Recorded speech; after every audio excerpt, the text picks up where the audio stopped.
बहुत अच्छे विद्वान थे।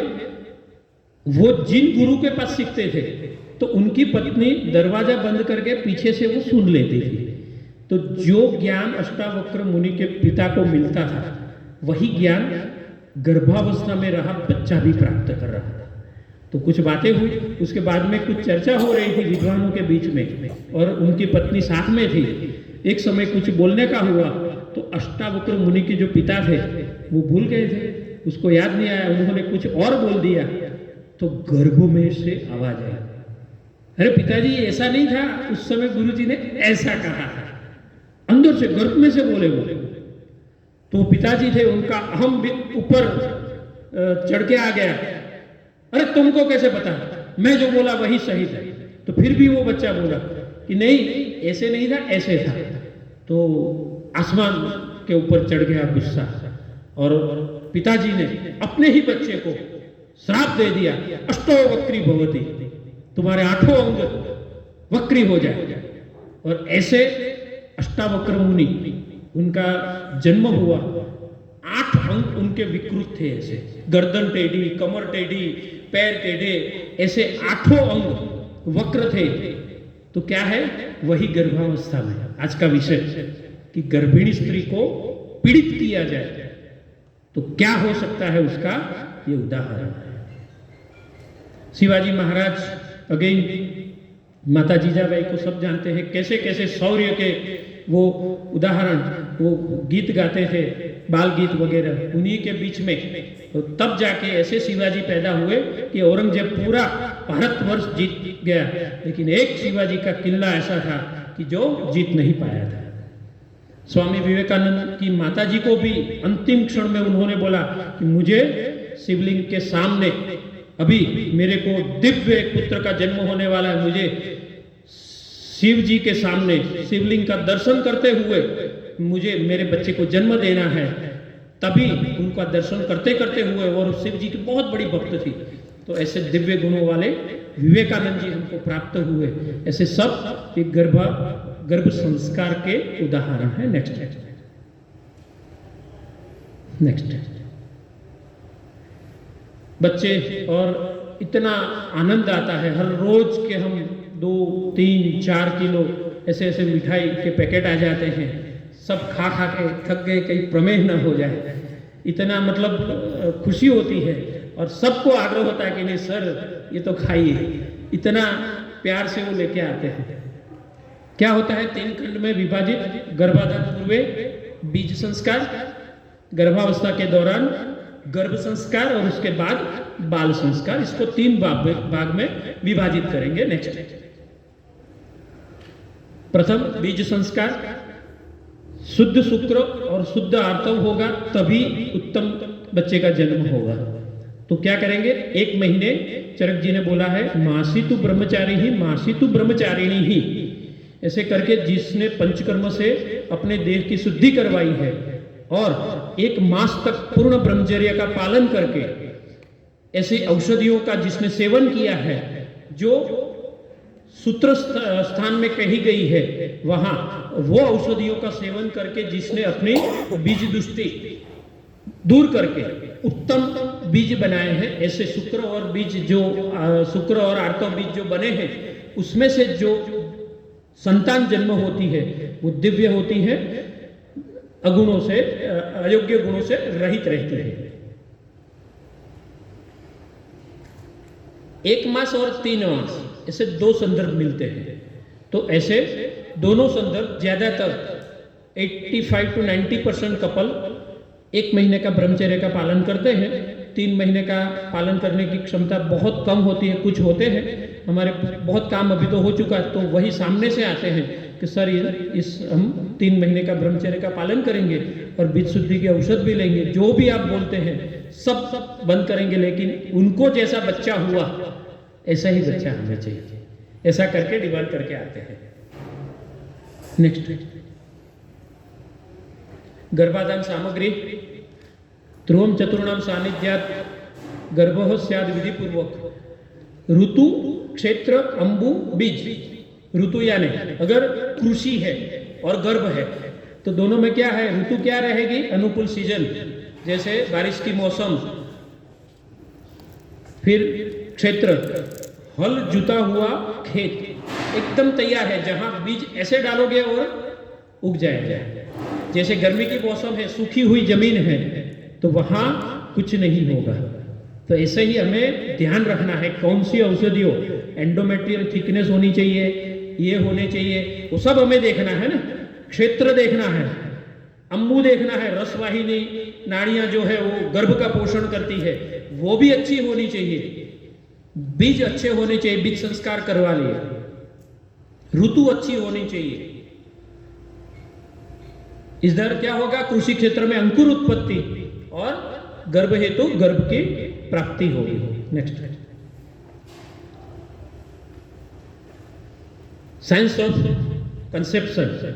वैदिक गर्भाधान में क्या, गर्भधारक औषधियों का सेवन होगा।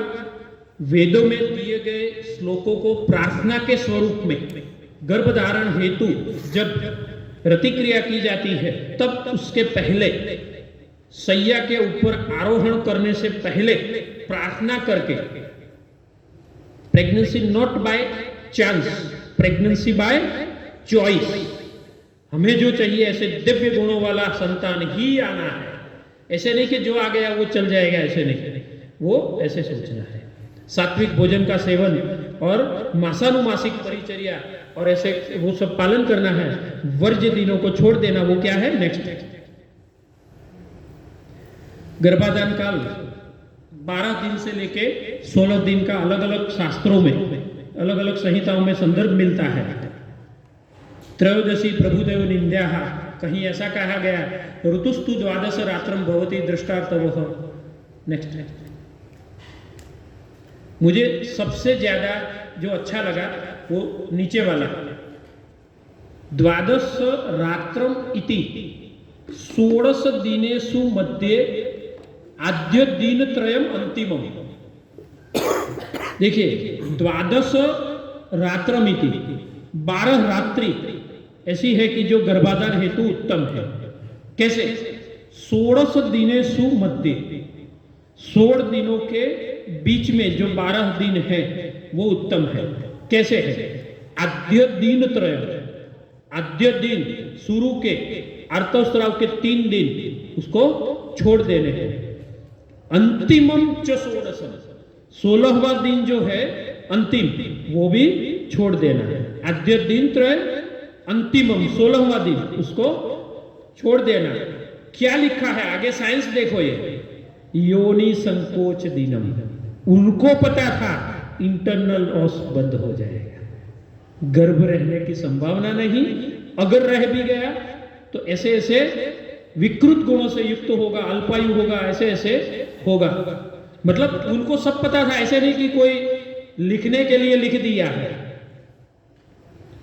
ये पहले के 3, 16वां दिन इसको छोड़ के सभी रात्रि है वो गर्भधारण हेतु उत्तम है। नेक्स्ट, यही जो हमने चर्चा की वो नेक्स्ट। वर्ज्य दिन, क्यों आद्य दिन त्रय छोड़ देने के? अगर प्रथम दिन में वासना और उसके वश होकर किसी दंपति ने प्रयत्न किया और गर्भ धारण हो गया मोहवशात, तो क्या होगा, अनायुष्य, वो बचेगा ही नहीं, गर्भ में ही मृत्यु हो जाएगी, गर्भावस्था। द्वितीय दिन में अगर संबंध रखा है और गर्भ धारण हो जाता है तो सूतिका गृहे हम देखते हैं कि बच्चे की मृत्यु जन्म लेने के तुरंत बाद हो गई। इसमें एक कारण बहुत इंपॉर्टेंट ये हो सकता है, तृतीय दिन असंपूर्ण अंग अल्पायुष्य, अल्प आयुष्य वाला, 20, 25, 30, 40 ऐसे ही कम आयुष्य वाला, और कुछ न कुछ शरीर की खामी रहेगी। नेक्स्ट श्लोक है, ओम अहिरषि आयुरषि सर्वतः प्रतिष्ठा अषि दाता त्वाम दधातु विधाता त्वाम दधातु ब्रह्मवर्चसा भवेत् इति ब्रह्मा बृहस्पति विष्णु सोमः सूर्यः तथा अश्विनो भगो अथ मित्रावरुणो विरम दधतु मे सुतम। ये मैं करीबन उनको पता है 10-12 हजार बार ये श्लोक बोल चुका हूँ। इतनी बार काउंसलिंग की है इसी श्लोक के ऊपर, सिर्फ 1 घंटे के लिए बोल सकता हूं। कैसे आह्वान करना है, देवताओं को कैसे प्रेरणा प्रार्थना करनी है, एक एक शब्द का मतलब, एक एक शब्द के ऊपर 5-5, 10-10 मिनट में बोल सकता हूं। और पूरी विचारधारा दंपति को हम देते हैं कि ऐसी ही विचारधारा रखो, कोई और दुनिया में कोई विचारधारा नहीं होनी चाहिए, यही विचारधारा के साथ गर्भ धारण करो। ऐसे दिव्य आत्मा पृथ्वी के ऊपर अवतार धारण करने हेतु तैयार है। माता पिता नहीं मिल रहे हैं, अपने आप को तैयार करो, अपने आप को तैयार करो। ऐसी दिव्य चेतना स्वरूप आत्माएं वो गर्भ धारण करने हेतु वो तैयार है, लेकिन माता पिता नहीं है, तो हमें अपने आप को तैयार करना है। नेक्स्ट, मन के कुछ भाव हैं। सौ मनुष्य गर्भ जनाना, पति और पत्नी दोनों का मन एक दिशा में बहना चाहिए, वो गर्भ का कारण है। आगे भी वंध्यत्व में फिर से आता है वो अन्योन्य कामता, एक दूसरे के प्रति आकर्षण और लगाव भी होना जरूरी है। वो गर्भ धारण के हेतु शास्त्रकारों ने इसे अवश्य माना है। नेक्स्ट, ऑस्पिशियस नक्षत्र कौन से हैं? उत्तम नक्षत्र उत्तरा फाल्गुनी, उत्तरा भाद्रपद, रोहिणी, मृगशीर्ष, अनुराधा, हस्त नक्षत्र, स्वाति, श्रवण और कनिष्ठा, ये पवित्र नक्षत्र गर्भ, उत्तम गर्भ हेतु कहे गए। नेक्स्ट, ये शायद हमारे ग्रंथों में कुछ नहीं बातें हैं, मैं पूरा ये सब पढ़ता रहता हूँ, तो बहुत सारे वेद उपनिषद उसमें जहाँ जहाँ भी मुझे रेफरेंस मिले हैं वो सब पढ़ के वो कंक्लूड करके ये इकट्ठा किया है। न होने के कारण, उसमें संस्कृत का श्लोक है, उसमें देखे तो योनि दोष, मन संताप, शुक्र दोष, आर्तव दोष, आहार विहार के दोष, सिर्फ योनि व्यापद जो है वो योनि दोष वहां से कहे जाएंगे। मन का संताप फिर से आया, मतलब वो टेंशन में रहते हैं, एक दूसरे का स्वभाव मेलजोल नहीं रहता, ये होता है, सब दूसरी सारी सांसारिक जीवन की पद्धतियां रहती है, तो कोई एक में चिड़चिड़ापन रहता है, तो वो गर्भ धारण करने में बाधा रूप होता है। तो इसलिए उसकी शांति के लिए भी हमें थोड़ा सा काउंसलिंग 2-4 मिनट का कर देना है। ऋतुकाल बीतने पर, निषिद्ध दिनों में संयोग करने पर, बल का क्षय होने पर क्या होगा? राज्यक्षमा टीबी हो गया तो जल्दी से गर्भधारण नहीं होगा, और कोई शोष क्षय की अवस्था। स्त्री वंध्या न होते हुए भी, शब्द क्या लिखा है? चिरत विंदंती सप्रजा, सप्रजा, वो प्रजा को उत्पन्न करते हुए होने के क्षमता वो है, उसके बावजूद गर्भधारण नहीं कर सकती। ऐसा नहीं कि क्षमता नहीं है। नेक्स्ट,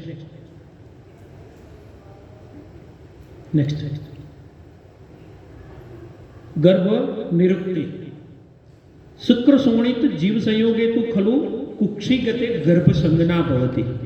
क्या है? अभी टेस्ट ट्यूब बेबी में क्या होता है? स्पर्म और ओवम को इक्सी मेथड से उसको अंडे को तोड़ के भी भेदन किया जाता है।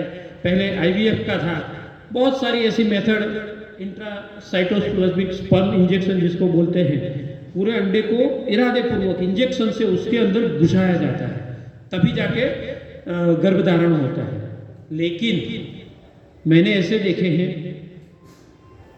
8-8 बार 9 बार टेस्ट ट्यूब बेबी हो चुका, 32 गर्भ, एक बार में 6, एक बार में 4, एक बार में 5 ऐसे गर्भ रखे, लेकिन आज तक 32 गर्भ रखने के बावजूद एक भी संतान नहीं है, सब फेल।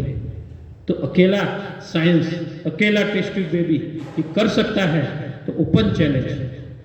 वो क्या रास्ता है? कर्म को काटने का भी रास्ता है।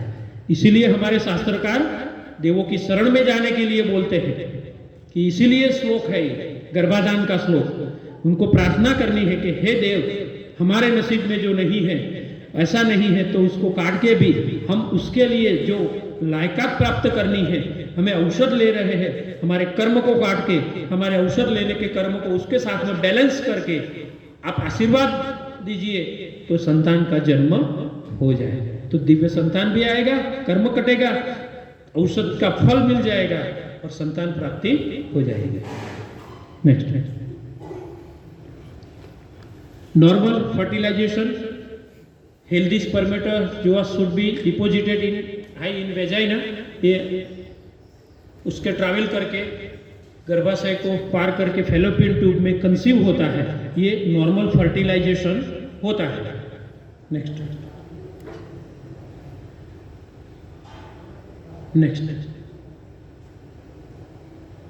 वंध्यत्व, कोई भी रेफरेंस एक भी संहिता में, बहुत पढ़ लिया है इसलिए मैं दावे के साथ बोलता हूं कि इसका रेफरेंस नहीं है, एक ही जगह पे है, वो आगे देखेंगे। लेकिन वंध्यत्व मतलब शास्त्रकारों की समझ हमारी अलग थी, हमें वो समझना है। खुडी का गर्भावक्रांति में भी कुछ मिल जाएगा, योनि व्यापक में मिल जाएगा, गर्भावक्रांति शरीर में मिल जाएगा, अलग अलग जगह पे सब वो पड़ा है।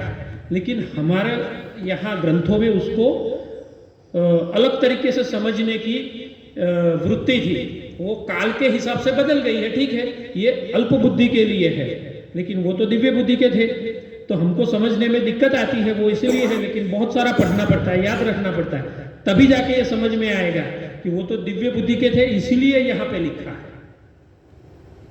काश्यप संहिता में एक संदर्भ मिलता है, तत् द्वयोर दंपत्ति में दोनों स्वभावतः स्वकर्म परिणामत वा प्रजा भी अभिवृद्धि भवति, अगर अपने कर्म से, परिणाम से, ऐसे सब जगह से वो प्रजा अभिवृद्धि, प्रजा की अभिवृद्धि होती है तो धन्य, तो धन्य से, अतो अन्यथा भिषजितव्य, यहां वैद्य का कर्म आता है, नहीं तो फिर वैद्य के पास जाके चिकित्सा करवानी है।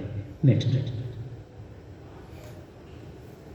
Infertility, a couple considered infertile if the woman does not conceive a child after 1 year 12 month unprotected intercourse। मतलब ऐसा नहीं कि 2 ट्राई किया तो हम थक गए, 3-4 बार ट्राई किया, प्रेगनेंसी कंफर्म नहीं हो रही, ऐसा नहीं सोचने का कि हम निष्फल हैं। एलोपैथी में भी ये कहा गया है कि 12 बार 1 साल तक जब ट्राई करते हैं उसके बाद इसको इनफर्टिलिटी कहा जाएगा। नेक्स्ट, स्टरिलिटी क्या है? नीचे काफी लोग बोलते हैं कि हम स्टरिलिटी के ऊपर करते हैं, लेकिन एलोपैथी की व्याख्या ऐसी है कि sterility being the absolute stage of inability to conceive. हमारे यहाँ जो संधि ऐसा जो कहा गया है जिसमें गर्भाशय है ही नहीं, कुछ प्रजनन अवयव की खामी है, तो उसी को sterilisation, you can not cure उसी को, तो इसलिए इनफर्टिलिटी ही बोलना है। स्टरिलिटी बोलते हैं तो मेडिकल साइंस में उसको अयोग्य गिना जाता है। नेक्स्ट,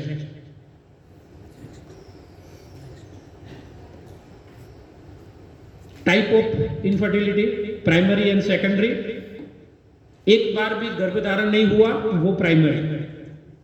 सेकेंडरी में क्या आएगा? एक बार गर्भ रह गया लेकिन मिसकैरेज हो गया 2 महीने के बाद, 6 महीने में ब्लड प्रेशर हाई हुआ, प्री एक्लेम्सिया और डेथ हो गई, तो भी वो सेकेंडरी में आएगा। लेकिन द्वितीयक वंध्यत्व हमारे यहाँ लिखा जाता है कि द्वितीयक वंध्यत्व संतान नास्ति, प्राथमिक वंध्यत्व, प्राथमिक में तो है संतान में, लेकिन द्वितीयक में 2 आएंगे। क्या है?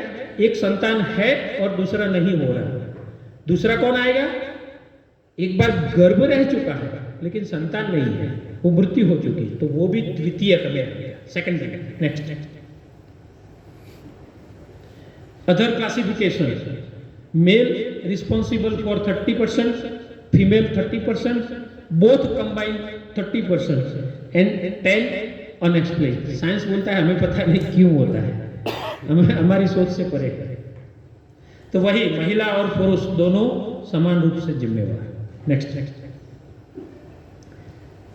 हारित संहिता में एक लिखा गया है वंध्यास्यात् षट प्रकार, यही एक उल्लेख मिलता है वंध्या शब्द, वंध्यत्व का, और कहीं पे उल्लेख नहीं मिलता है।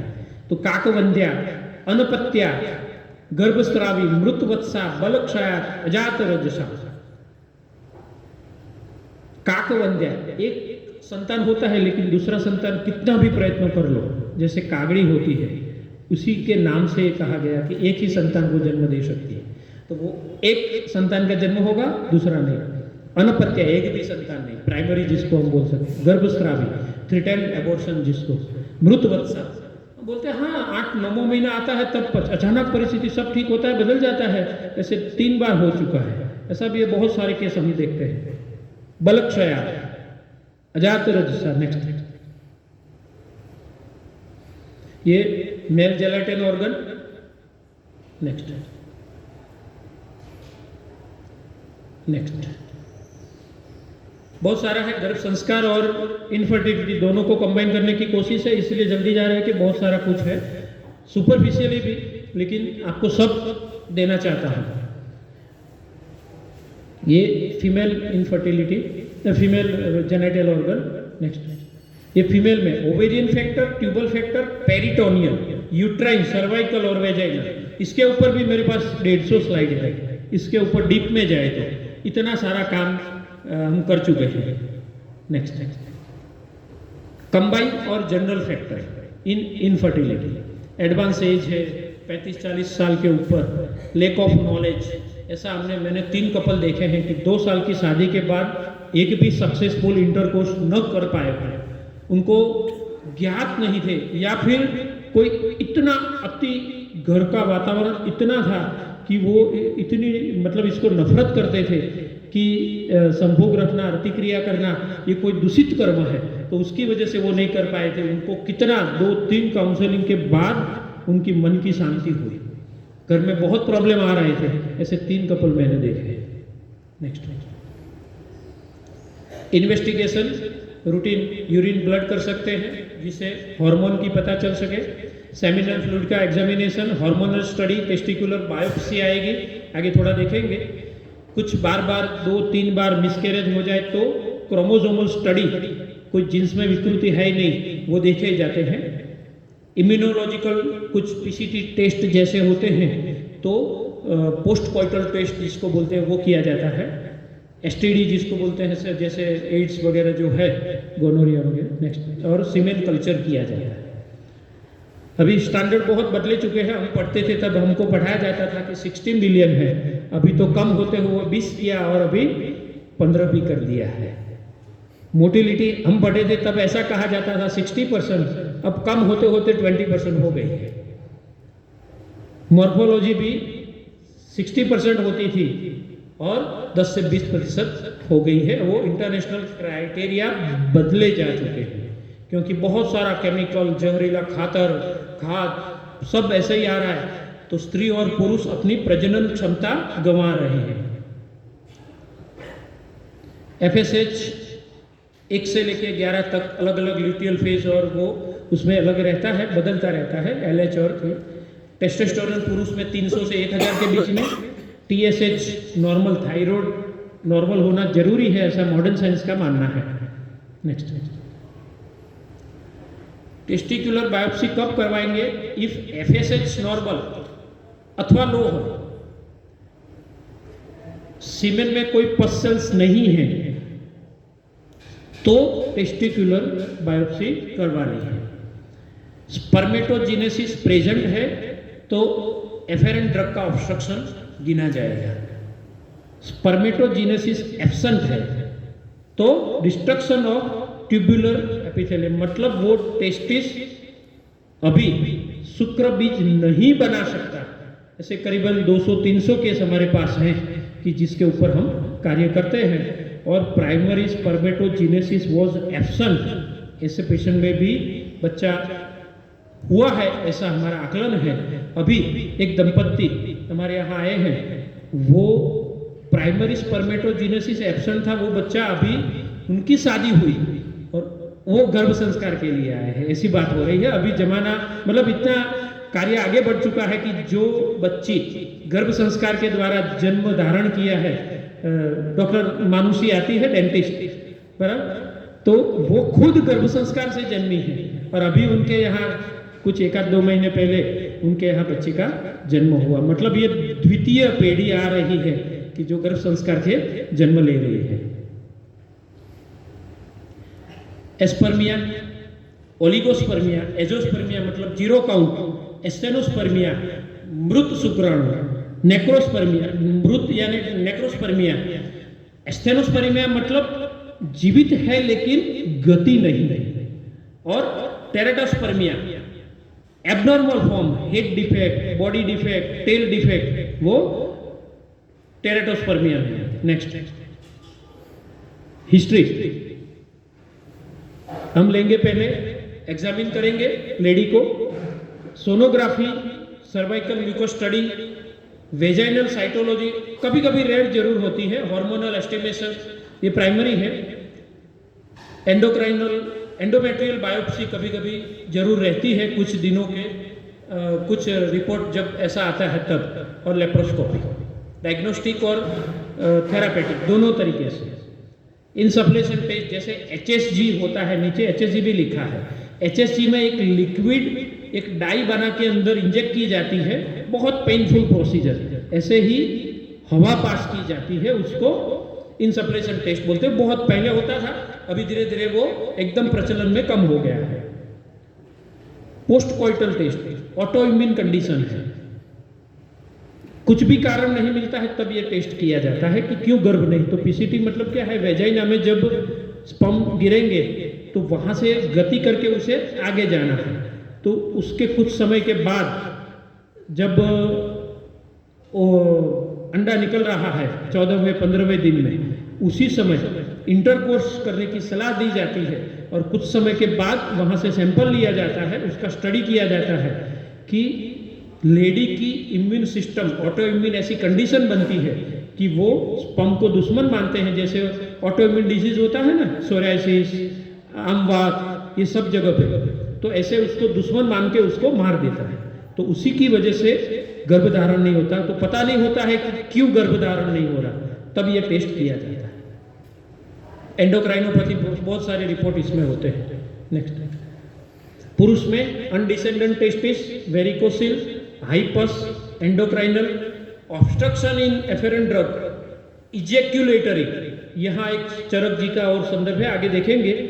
जब लिंग में उत्तेजना होती है और जब स्खलन का टाइम आता है तब सिर्फ वायु निकलती है, तो इसमें इजेक्यूलेटरी डिफेक्ट में आएगा। Oligospermia, azoospermia. नेक्स्ट, चिकित्सा स्त्रीगत में क्या, इरेगुलर मेंस्ट्रुअल साइकिल को ट्रीट करेंगे, अनओव्यूलेशन और डिले ओव्यूलेशन को ट्रीट करेंगे, PCOD, endometriosis, tubal block, unexplain infertility. हमारा आयुर्वेद का बहुत अच्छा कार्य है, इतनी सारी फर्टिलिटी ड्रग हमारे पास है, इतना सारा महावैभव है कि हम बहुत सारा कुछ कर सकते हैं। नेक्स्ट, अनडिसेंडेंट टेस्टिस, पुरुष में जन्म गर्भावस्था में दोनों टेस्टिस वृषण अंदर होते हैं बॉडी के अंदर, लेकिन जैसे ही जन्म हुआ कुछ दिनों के अंदर उसको बाहर आ जाना है, आंत के अंदर प्यूबिक रीजियन में अंदर होते हैं।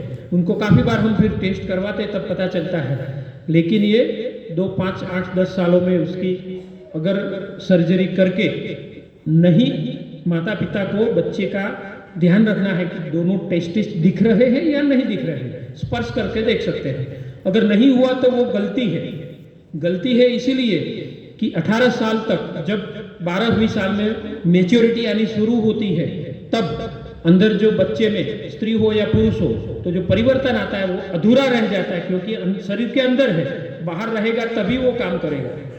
तो अगर बाहर नहीं निकला है तो फिर वो ऐसे ही रहेगा, एकदम सूक्ष्म स्वरूप में, छोटी से ऐसे लघु स्वरूप में रहेगा, वो स्पर्म पैदा करने के लायक नहीं। 18 साल के बाद जब पता चलता है तो वो बच्चा, पुरुष बच्चा पैदा नहीं कर सकता। नेक्स्ट, वेरिकोसिल, वृद्धि, हमारे यहाँ जो रोग है, तो अगर ऐसा आता है ग्रेड 1 और ग्रेड 2 है तो नॉन सर्जिकल और सर्जिकल है, लेकिन मैं तीसरे और चौथे स्टेज में भी पेशेंट की इच्छा है तो हम प्रयत्न करते हैं। पहले क्या करना है, ग्रेड 1 और 2 है तो पहले 2 मास तो वृद्धि रोग की चिकित्सा करें, उसके बाद दोनों साथ साथ लेके फिर प्रेगनेंसी का ट्राई करेंगे। वृद्धि में क्या करेंगे, वृद्धि बाधिकावटी, नित्यानंद रस, कैसर गुगुलू, कौन सा वात पित्त और कफ, उसके हिसाब से एकदम तीव्र कफ है तो नित्यानंद दीजिए, लेकिन पित्त ज्यादा है तो केसर या पंचतिक्त दे सकते हैं। वायु है तो 10 मूल एरंड स्नेह का प्रक्षेप डाल के दे सकते हैं। डोज के हिसाब से ये चीज करना। एरंड पाक सभी में दे सकते हैं। नेक्स्ट, आई पश्यल इन पुय शुक्र, इसमें बंग, स्वर्ण बंग, शिलाजीत, त्रिवंग, ताम्र, चंदन बहुत बढ़िया है। चंदनाशव, शुक्र Matrika, Shukra Matrika is the choice of drug when semen report is full of with pus cells. Chandra Gokshuradi Guggulu, शुक्र शोधन गण भी चरक संहिता में जो महाकषाय है वो। नेक्स्ट, आरबीसी आ रहे हैं, चंदनादि, नागकेसर, वासा, चंद्रकला, ये सब उपयोग कर सकते हैं। नेक्स्ट, अगर एंडोक्राइनल कोई डायबिटीज है, थायराइड डिस्फंक्शन है, टेस्टोस्टेरोन लो है, तो जो भी है वो रोग की चिकित्सा पहले करनी है। Next, obstruction of efferent drug, azoospermia है तो स्पर्म रिपोर्ट में पस सेल्स माइनर है या नील है तो टेस्टिकुलर बायोप्सी हमने जो आगे देखा। अगर स्पर्मेटोजेनेसिस भी नॉर्मल आ रहा है तो ऑब्स्ट्रक्शन है ऐसा मान के उत्तर बस्ती is the only the way सबसे, क्योंकि टेस्टिस में स्पर्म बन रहे हैं वो कंफर्म हो चुका है, पस सेल्स इन्फेक्शन वगैरह कुछ भी नहीं है, तो क्या है एफेरेंट ड्रग का ऑब्स्ट्रक्शन है, इसीलिए उत्तर बस्ती इज द बेस्ट। अगर एडेशंस ज्यादा है कफाधिक्य की वजह से और ये सब है तो फिर उसमें क्या मेद दृष्टि कफ आधिक्य लक्षण है तो लेखनीय उष्ण तीक्ष्ण औषध देना जरूरी है। मेद शोषी, मेदोहर विडंगादि, त्रिफला गुग्गुलू, लेकिन कफ का आधिक्य है वो पहले निर्धारण करना जरूरी है। नीचे लिखा है क्षय, बल क्षय, शोष ऐसा है तो पूरी परिवर्तन करना, बल्य ब्रूहणीय ऐसा सब देना। नेक्स्ट, इजेक्यूलेटरी डिफेक्ट, प्रीमेच्योर इजेक्यूलेशन है तो यही शुक्र मातृका अच्छा काम करेगी। जावंत्री और केसर और जायफल हम जब दूध देते हैं तो बोलते हैं कि ये दवाई है, अब जायफल और केसर वाले दूध के साथ दो, जायफल का घिसारा बना के 2 चुटकी भर अंदर डाल दो दूध में, केसर के 3 तंतु डाल दो और उसी के साथ में आप दवाई लो तो ये प्रॉब्लम करीबन 10-15 दिन, महीने, 1.5 महीने मैक्सिमम वो सॉल्व हो जाता है। नेक्स्ट, इजेक्यूले वही रिट्रोग्रेड इजेक्यूलेशन, मेरे प्रैक्टिस के 10-12 साल मुझे सब पहले पता नहीं चलता था कि शायद ये सिर्फ मॉडर्न में लिखा है, आयुर्वेद में नहीं लिखा, लेकिन मैं असबरी का एक पेशेंट था उस समय जब वो मूत्राघात ये सब पढ़ रहा था तब मुझे ध्यान में आया क्या है वीर्यस्खलन बाहर होने के बदले पीछे की तरफ रिट्रोग्रेड होता है, तो इसको जैसे सीमेन है उत्तेजना के बाद जब बाहर निकलता है वो पीछे ब्लेडर में चला जाता है, ऐसी कंडीशन स्त्री में भी होती है। उसको एंडोमेट्रियोसिस के बाद में जो परिस्थिति आती है, चॉकलेट सिस्ट डेवलप होती है, उसी में भी यही परिस्थिति आती है कि आर्तोस्त्राव है वो नॉर्मल वे से वेजाइनल से बाहर आने के बजाय रिट्रोग्रेड होके फिर से फैलोपियन ट्यूब के अंदर से बाहर ओवरी के ऊपर वही सेल चिपक जाते हैं और वो चॉकलेट सिस्ट बन जाता है। उसको वारंवार सिस्टेक्टोमी, चॉकलेट सिस्टेक्टोमी करनी पड़ती है, फिर भी वो बन जाता है। तो वो अपान वायु की सबसे बड़ी दुष्टि होती है, उसमें थोड़ी सी लंबी चलती है लेकिन बहुत पेनफुल होता है। वो पेन किलर से भी जो मिट न सके वो महिला को ऐसा दर्द होता है। चॉकलेट सिस्ट का जो दर्द होता है माहवारी के दौरान वो खतरनाक होता है। ये हम थे वहां मूत्रितस्य व्यवायात रेतो प्रत्युपस्थित मूत्र शुक्रम उच्यते। मूत्र का वेग उपस्थित हुआ है और उसको रोककर ये मोहवसात, वासनावसात, जिसको 2-3 घंटे से पेशाब लगी थी पुरुष को, फिर भी मोहवसात वो गर्भ संबंध रखता है, तो उसी समय अपान वायु दूषित होकर वीर्य के कुदरती मार्ग को बंद करके पीछे की ओर धकेल देता है, परमानेंटली सिस्टम को बिगाड़ देता है। तो वेग धारण नहीं करना है और ऐसे समय में ये कार्य नहीं होना है। नेक्स्ट, महर्षि, ये इजेक्यूलेटरी डिफेक्ट में तीसरा है एब्सेंस ऑफ इजेक्यूलेशन। हमने जो अभी थोड़ी देर पहले मैंने बोला, उत्तेजना के बाद सिर्फ वायु निकलती है वीर्य के बजाय, ये डिफेक्ट में वही में आता है। उसमें बहुत सारी औषधि लेकिन लंबी 10-12 महीने तक चलानी पड़ती है, धीरे धीरे धीरे धीरे थोड़ा सा रिजल्ट मिलता है। नेक्स्ट, पुरुष में टाइफॉइड, ट्यूबरकुलोसिस, मम्स, ऑर्काइटिस बचपन में, जिसको यहाँ गले में सूज जाता है, मम्स होता है, उसकी वजह से एजोस्पर्मिया भी हो सकता है, ओलिगोस्पर्मिया। बहुत ही इंपॉर्टेंट कोज है, बहुत इंपॉर्टेंट कोज। इसीलिए जब भी आता है ओलिगो है, एजो है, तो अपनी हिस्ट्री में पूछो कि बचपन में मम्स हुआ था या नहीं। वेरिकोसिल है, एंटी हाइपरटेंसिव ड्रग, ये सब उसके कारण है। एंटी डिप्रेशन ड्रग किसी को चल रहा है, बहुत मतलब एंटी कन्वर्सन, एपिलेप्सी के कोई ड्रग चल रहे हैं किसी को 1 महीने, 1 साल से, 2 साल से, डिप्रेशन के किसी पुरुष को ड्रग चल रहे हैं, तो वो भी एक कारण हो सकता है। बल्ले, वृश्य, रसायन, मधुर, वो आगे बोलेंगे, और पंचकर्म से शुद्धि भी कर सकते हैं। नेक्स्ट, पुरुषगत वंध्यत्व, एकल औषध क्या? बहुत सारी औषधियां हैं, कौचा, शिलाजीत, अश्वगंधा, विदारी, यष्टि, गोक्षुर, अष्टवर्ग अभी मिलना मुश्किल है, वृद्धि वगैरह सब, लेकिन हमें 6 द्रव्य मिलते हैं, उसमें उपलब्ध रहते हैं। 6 द्रव्य का उपयोग करते हैं, बला, जातिफल, वृद्धदारु, इक्षुरक, सालन पंजा, रूमी मस्तकी। नेक्स्ट, औषध योग, मकरध्वज, पुष्पधनवा, मंदमत्थरस, शुक्रजनन, बहुत सारी औषधियां हैं। कंडीशन, कौन सी परिस्थिति है, उसी के ऊपर औषध का पसंदगी की जाएगी। नेक्स्ट, अपत्यकर घृत बहुत अच्छा है।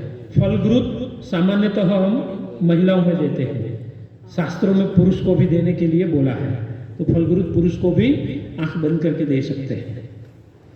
वृषण अभ्यंग, अश्वगंधादि, जब ये अनडिसेंडेंट टेस्टिस था, हाइपोप्लास्टिक था, ऐसी कंडीशन आती है, एट्रोफिड, माइल्ड एट्रोफिड टेस्टिस है, ऐसा जब स्क्रोटम कलर डॉपलर वो सब रिपोर्ट करवाते हैं, स्क्रोटम यूएसजी अल्ट्रासाउंड, तब ये कंडीशन होती है, तब इसको अभ्यंग से जीतना है, क्योंकि उसको वृद्धि करनी है, इसीलिए। बलाश्वगंधादि, अश्वगंधादि, श्री गोपाल, ऐसे। नेक्स्ट, शुद्ध आर्तव 3, 5 या 7 दिन चलता है। खरगोश के रक्त सदृश, अपने खुद के रक्त के समान, जब कपड़े के ऊपर दाग नहीं चाहिए, उसको धोते हैं तो दाग नहीं होने चाहिए, सब क्राइटेरिया है। दुर्गंध रहित, वेदना रहित होना चाहिए। नेक्स्ट, औषध बहुत सारा है, अनार्तव और अल्पार्तव के लिए आपको भी पता होगा। रज प्रवर्तिनी, रजो 2 सरवटी, ये चांदी भस्म युक्त आती है, बहुत कम उपयोग की जाती है, हम बहुत इसका पहले उपयोग करते थे।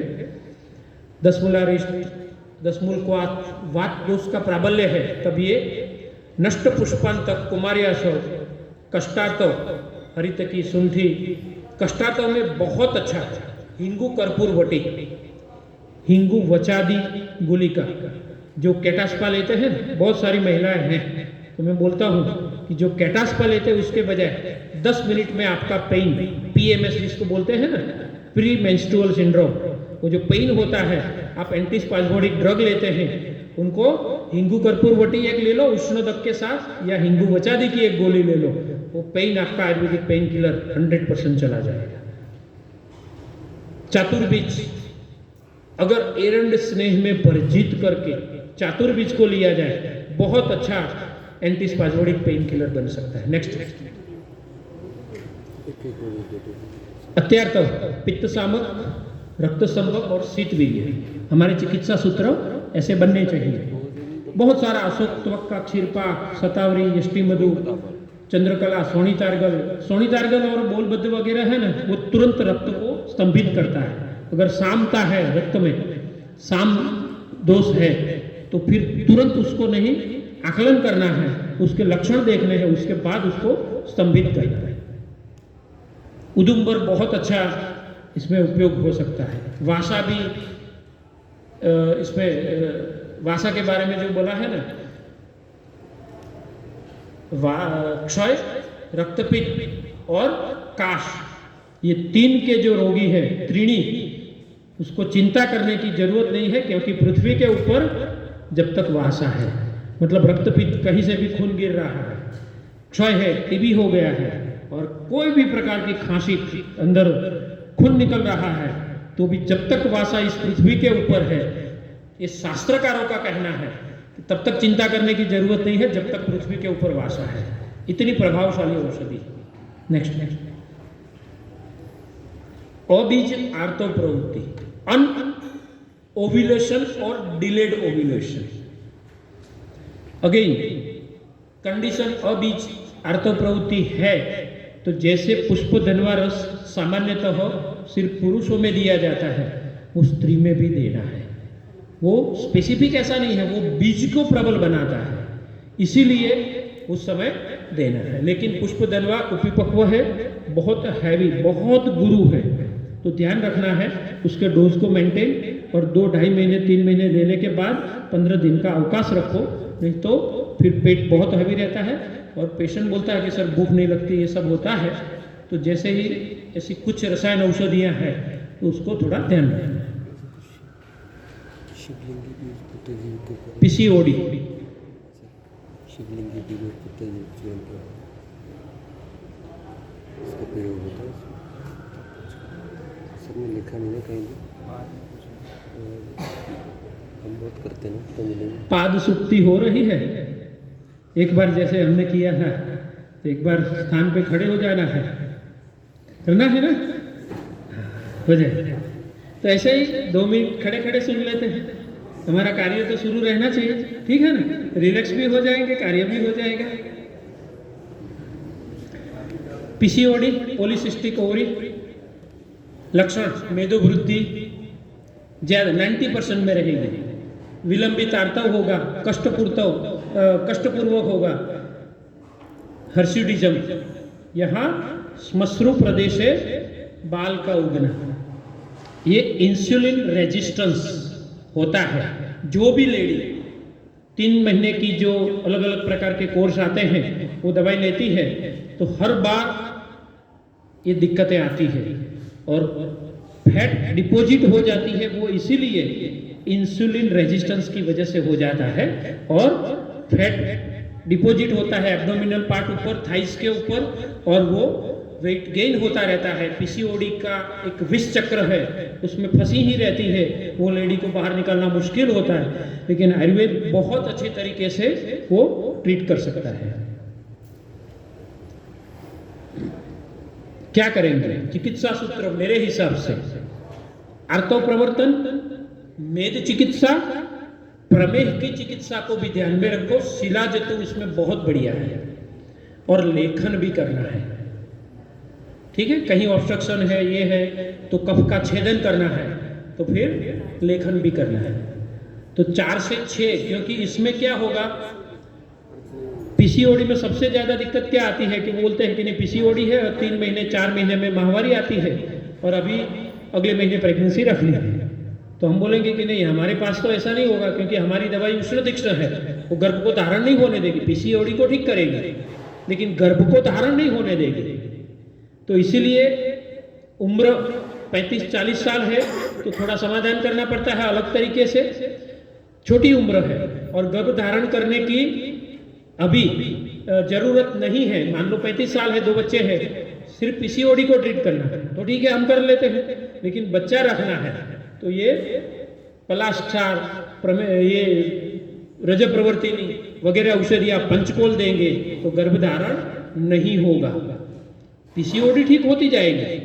तो ये बहुत दिक्कत आती है, उसको काउंसलिंग करके बनाना है कि आपको कौन सा रास्ता पसंद करना है, इस रास्ते पे चलना। क्योंकि हमारे पास, क्योंकि मैं यहाँ एक बोल दूं, प्रतिज्ञाबद्ध हूँ, मेरे 27 साल की आयुर्वेद प्रैक्टिस में ओपन चैलेंज टीवी के ऊपर मैं 50 बार 100 बार बोल चुका हूँ, कोई भी एक एलोपैथी ड्रग मेरे हाथ से लिखी है ऐसा कोई पर्ची निकाल के ले आए तो मैं डिग्री सर्टिफिकेट फाड़ दूं। इसी की वजह से प्रकृति ने जो क्षमता ज्ञान की और पावर दिया है ऐसा महसूस होता है कि कोई भी औषधि को देते हैं तो जैसे हमारी बात सुन रही है। जो औषधि शायद हमारे पास नहीं थी तो औषधि हमारी बात सुन लेती है, वो कार्य करके अपना कार्य निष्पन्न करवा देती है। ये प्रतिज्ञाबद्धता का परिणाम अलग स्वरूप में ईश्वर दे रहा है। त्रयुष्णादि लोग बहुत अच्छा है, शिला जतु चलाइए। कभी प्रयोग गज केसरी कुछ समय के लिए देना है, लंबे समय के लिए नहीं देना है। पंचकुल चूर्ण बहुत अच्छा है, कफ का आधिक्य है तो पंचकुल 1-1 ग्राम से ज्यादा मत देना। उष्ण है, अगर टॉलरेंस पावर है तो बढ़ा सकते हैं, उष्णोदक के साथ दो, बहुत अच्छा रहेगा। या फिर आगे अनातव में जो है वो भी दे सकते हैं। नेक्स्ट एंडोमेट्रियोसिस, हमने जो बोला बहुत कॉम्प्लिकेटेड कंडीशन, बहुत कॉम्प्लिकेटेड। रक्त शोधक भी करना, रक्त स्तंभक, रक्त पाचक, पित्त सामक, शोथग्न और आहार परिवर्जन, उष्ण तीक्ष्ण विदाही पित्त सामक, कंपलसरी ये करना ही करना है। क्योंकि ये नहीं करोगे तो लेडी को 18-20 दिन में माहवारी आती है, 7-7 दिन, 9-9 दिन, 10-10 दिन चलती है। सिर्फ 10 दिन का गैप रहा, फिर से माहवारी आ गई, शॉर्ट साइकिल रहता है। 2 बार ऑपरेशन करवा चुके हैं, ऐसे मैंने देखे हैं कुछ पेशेंट। और जब वो उन्होंने बोला कि ल्यूपस नाम का जो एक ऑटो इम्यून कंडीशन है, उसमें बहुत दिक्कतें आती हैं। कुछ कंडीशन में तो बैठना है तो बैठ जाए। वो हमने कुछ ऐसी कंडीशन देखी है कि डॉक्टर ने बोला कि प्रेगनेंसी रह गई तो तुम्हें ब्लीडिंग कभी बंद नहीं होगा। माता और संतान दोनों को एकदम उच्च स्तर का हाई रिस्क, पूरी गंभीरता है जीवन की, उसमें भी हमने रिस्क लिया है। और ऐसे साहस तो मेरा स्वभाव है तो ऐसे कार्य करते हैं। और उसमें भी बहुत सारी, क्योंकि मान लो हिमालय है आगे तो भी उसको पार करके उसके पार की दुनिया क्या है वो देखने के लिए भी साहस करना जरूरी है। तो हम तो करते हैं। मैं यहाँ पे एक बात बोल देता हूँ, करीबन मैं 50 बार पिछले 4 साल में आईसीयू में विजिट करता हूँ, इमरजेंसी में। तब क्या होता है, बहुत दिक्कतें आती हैं। जब विजिट होती है ना, तब वो अटेंडिंग फिजिशियन जो भी एक्सपर्ट है, सुपर स्पेशलिस्ट, वो मंजूरी नहीं देते हैं। तब मेरी सात्विक दादागिरी रहती। बहुत सारे ऐसे केस दिए हैं। तो इमरजेंसी में अभी मान लो कंजस्टिव कार्डियक फेल्योर का केस है, ऐसी कंडीशन विकृत है कि जिनको 7 दिन का समय, 15 दिन का समय दिया गया, 2 महीने का समय दिया गया, मृत्यु की कगार पे है, सबने हाथ ऊपर करके रखा है, 2-6 महीने से वेंटिलेटर के ऊपर है, ब्रेन डेड पेशेंट है, उनको भी मैंने रिजल्ट आते हुए देखा है। तब ऐसे नाम बनता गया है और बोलते हैं कि नहीं सर आपको ही बुलाना है, कुछ भी है बस आपकी प्रेजेंस चाहिए।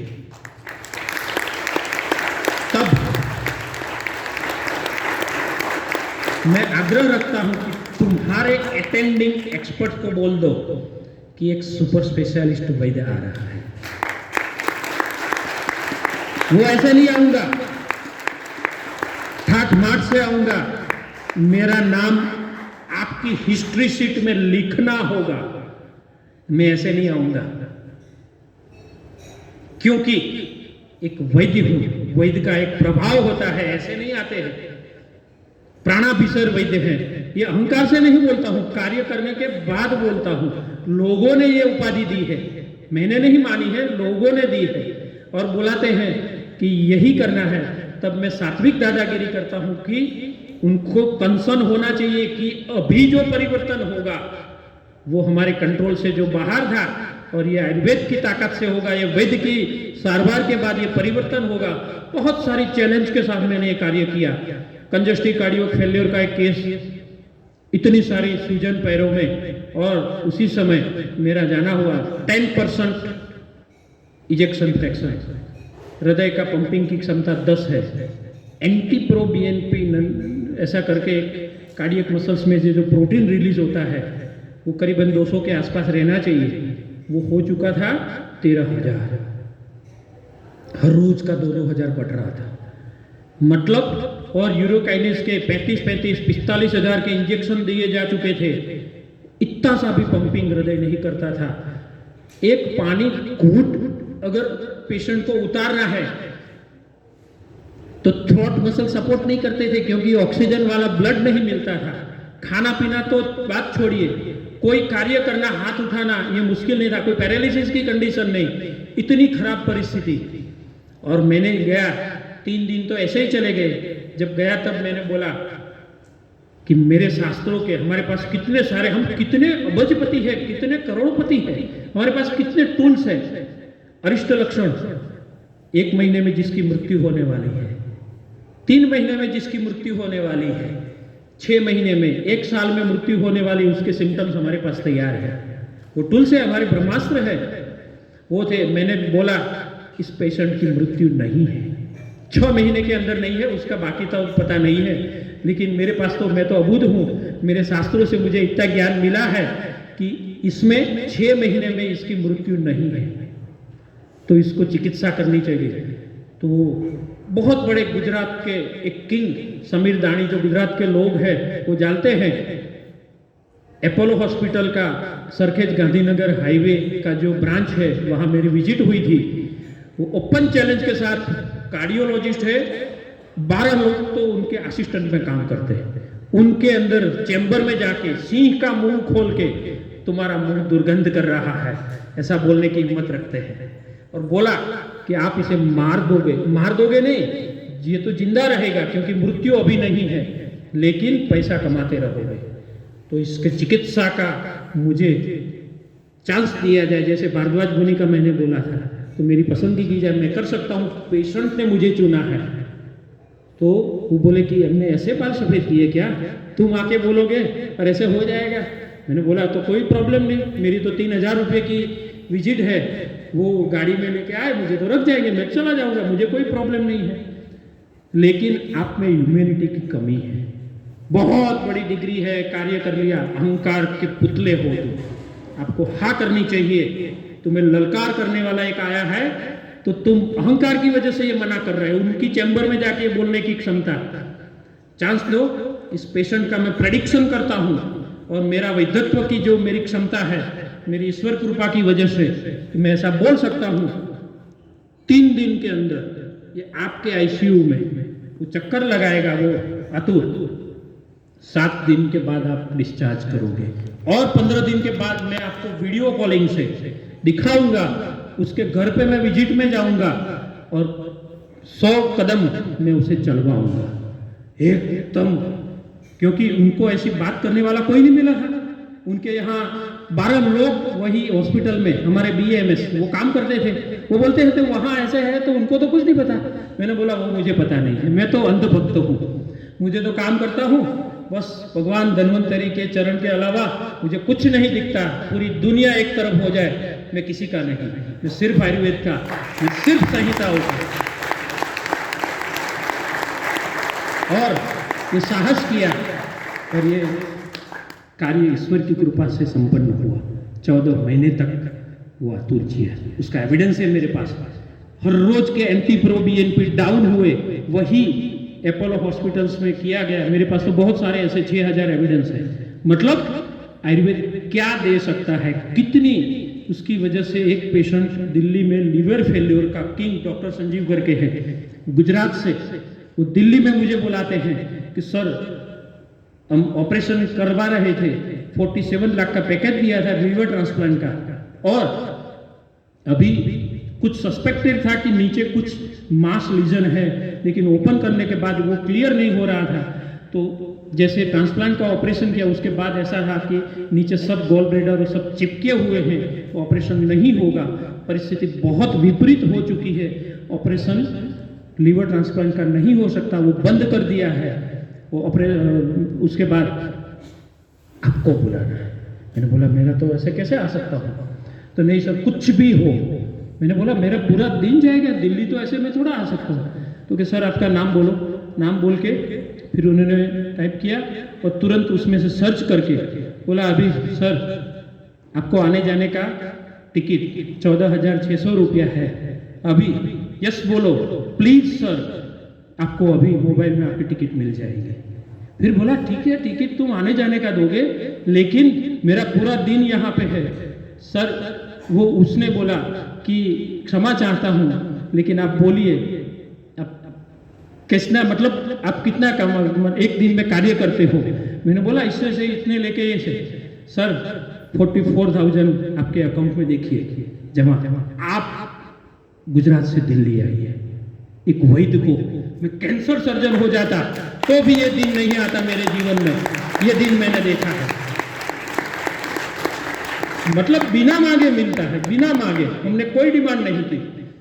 अश्विनो भगवान धन्वंतरी भगवान की ये कृपा थी कि ऐसा समय भगवान दिखा रहा है। हर रोज का अभी तो हो गया ऐसा, हर रोज का। अशोक ग्रुप, चंदनादि लोग, बहुत बढ़िया ड्रग है इसमें। उदुम्बर घनवटी, प्रवाल पंचामृत, सब सर्व उदर रोग अधिकार में है। तो प्रवाल पंचामृत भी यहां उपयोग कर सकते हैं। Next, tubal block. आशावरिष्ठ बहुत अच्छा है। कुछ कंडीशन में ट्यूबल ब्लॉक ओपन हो सकता है। उत्तर बस्ती बहुत अच्छी है। ताम्र भस्म लेखनीय है। कफ दोष का ज्यादा है तो उस समय उपयोग कर सकते हैं। त्रिमूर्ति रसायन, त्रयोषणादि लो, ये सब एकदम ज्यादा कफ है तभी उपयोग करना है। वामिनी योनि, नारायण तेल का पिचू, महाराष्ट्रादि क्वाथ, ये बहुत अच्छा रहेगा। एक गर्भप्रद बस्ती अष्टांग हृदय में है, यमक स्नेह है। ये सब औषधि जो है जीवंती मदन फल को लेके गौ घृत, गौ और तिल तेल से सिद्ध करना है। यमक स्नेह तो पता है ना? स्नेह कितने? 4, और 2 स्नेह अगर लिया जाए इसको यमक स्नेह बोलेंगे। तो इसमें यमक स्नेह बनाना है और उसकी बस्ती देनी। दूसरा एक गर्भदाता योग है, हरा नारियल, पलाश नीरियस, पलाश का निर्यास को लेना है। और जो 7 बार कपड़ मिट्टी करके पुष्पाक विधि से जो बनता है, वो जो चूर्ण है शर्करा के साथ समान भाग में दिया जाए तो गर्भदाता योग, बहुत अनएक्सप्लेन इनफर्टिलिटी पे बढ़िया ड्रग है, वो बना के रख सकते हैं और आप भी घर पे कर सकते हैं। इतना बहुत कठिन प्रयोग नहीं है। नेक्स्ट, समय कितना हुआ है? 7:30, क्योंकि 8 बजे तक का टाइम दिया गया है ना। हाँ थोड़ा ओके, हाँ मैं तैयार हूँ। जो भी होगा क्वेश्चन आंसर भी, और आयोजक जो बाधित करेंगे या आगे परमिशन देंगे वो उनके ऊपर है। गर्भधारिणी वटी, गर्भधारक योग। मैंने फार्मेसी ज्यादातर नहीं लिखता, लेकिन कृष्ण गोपाल फार्मेसी पता है उसका इतिहास। रसतंत्र सार जो पढ़ते हैं ना, वो लिखने वाले अकेले एक ऐसे वैद्य हैं पूरे भारत के सब स्टेट के फार्मेसी जो ड्रग परमिशन डिपार्टमेंट है, फूड एंड ड्रग, सिर्फ एक ही ऐसे लेखक है जिनकी पुस्तक उसमें समाविष्ट है।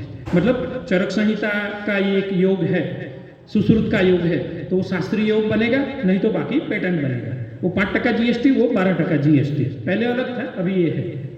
लेकिन रसतंत्र सार, उनका मृत्यु हुए कितने दशक हो गए, मतलब उनके वैधत्व की कितनी क्षमता होगी कि पूरी भारत सरकार नतमस्तक होके, एक भी स्टेट की सरकार नेगेटिव नहीं, सब बोलते हैं कि हाँ वैद्यराज आपने जो पुस्तक रसतंत्र सार लिखी है उसके सामने नतमस्तक होते हैं।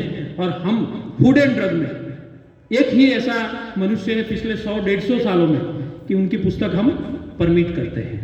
ये वैधत्व का परिणाम है। उसकी पुस्तक पढ़ो, उनके शब्द एक एक पढ़ो, क्या जीवन जिए हैं वो, अपना आपको भी मजा आएगा। हर एक के घर में रसतंत्र सार, कृष्ण गोपाल कालेड़ा, अजमेर, ये होनी चाहिए। वैक्रांत योग बहुत बढ़िया गर्भधारक योग है। प्रजास्थापन, गर्भस्थापन जो महाकषाय है उसमें से उपयोग करो।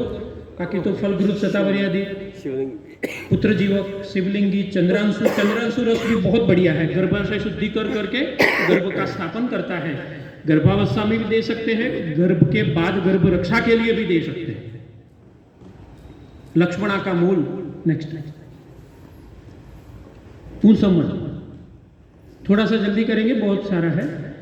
तो पुंसवन संस्कार दूसरा है, गर्भ का स्थिरीकरण करता है और एक एश्योरेंस देता है कि 9 महीने तक, जैसे आपको एक वीजा दिया जाता है कि 6 महीने का वीजा है तो आप 6 महीने के लिए रह सकते हैं।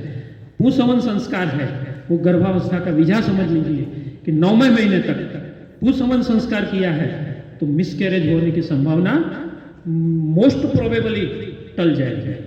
ठीक है, वो आगे यही उसमें कुछ ऐसे हैं कि परमानेंटली हाइपोथैलेमस, पिट्यूटरी, ओवरी, उसके बीच में जो हार्मोन्स रिलीज करवाने हैं उसको इम्बैलेंस करने से रोक देता है, ऐसा कुछ सिस्टम बन जाती है, मैं जो समझाऊंगा कि मिसकैरेज होने से रोक देता है, इसीलिए पुंसवन आवश्यक। नेक्स्ट सुश्रुत का है, चरक संहिता में है, यही प्रयोग हम करते हैं। 2 वटश्रुम, 2 उड़द, 2 पीले सरसों और उसको दूध में घोटकर उसका एक ही नासापुट में वो 4 बूंद डालने हैं, नहीं शेष पीना है, 5 घंटे तक थूकना नहीं। ये प्रयोग हम हजारों बार करवा चुके, हजारों बार, इतना सिद्ध प्रयोग है। और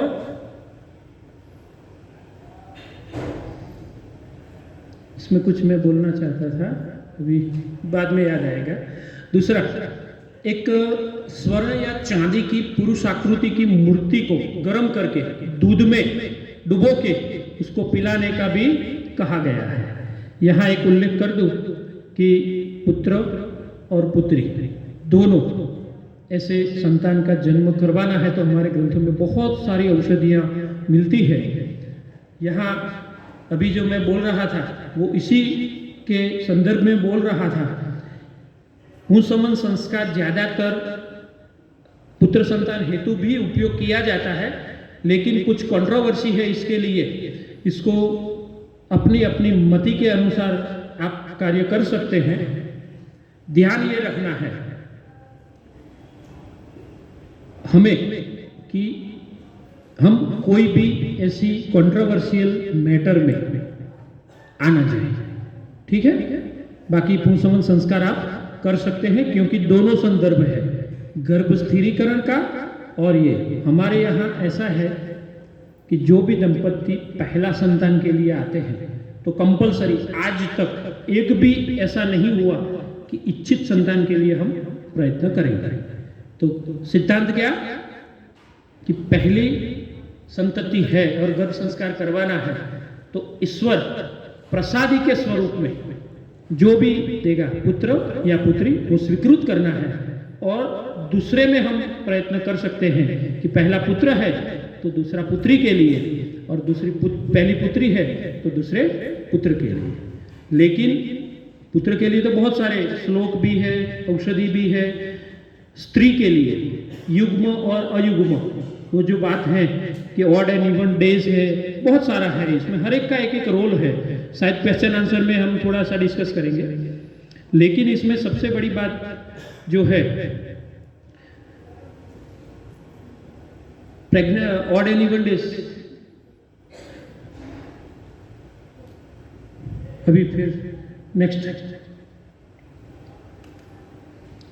पुंसवन स्थिर करने के लिए नेक्स्ट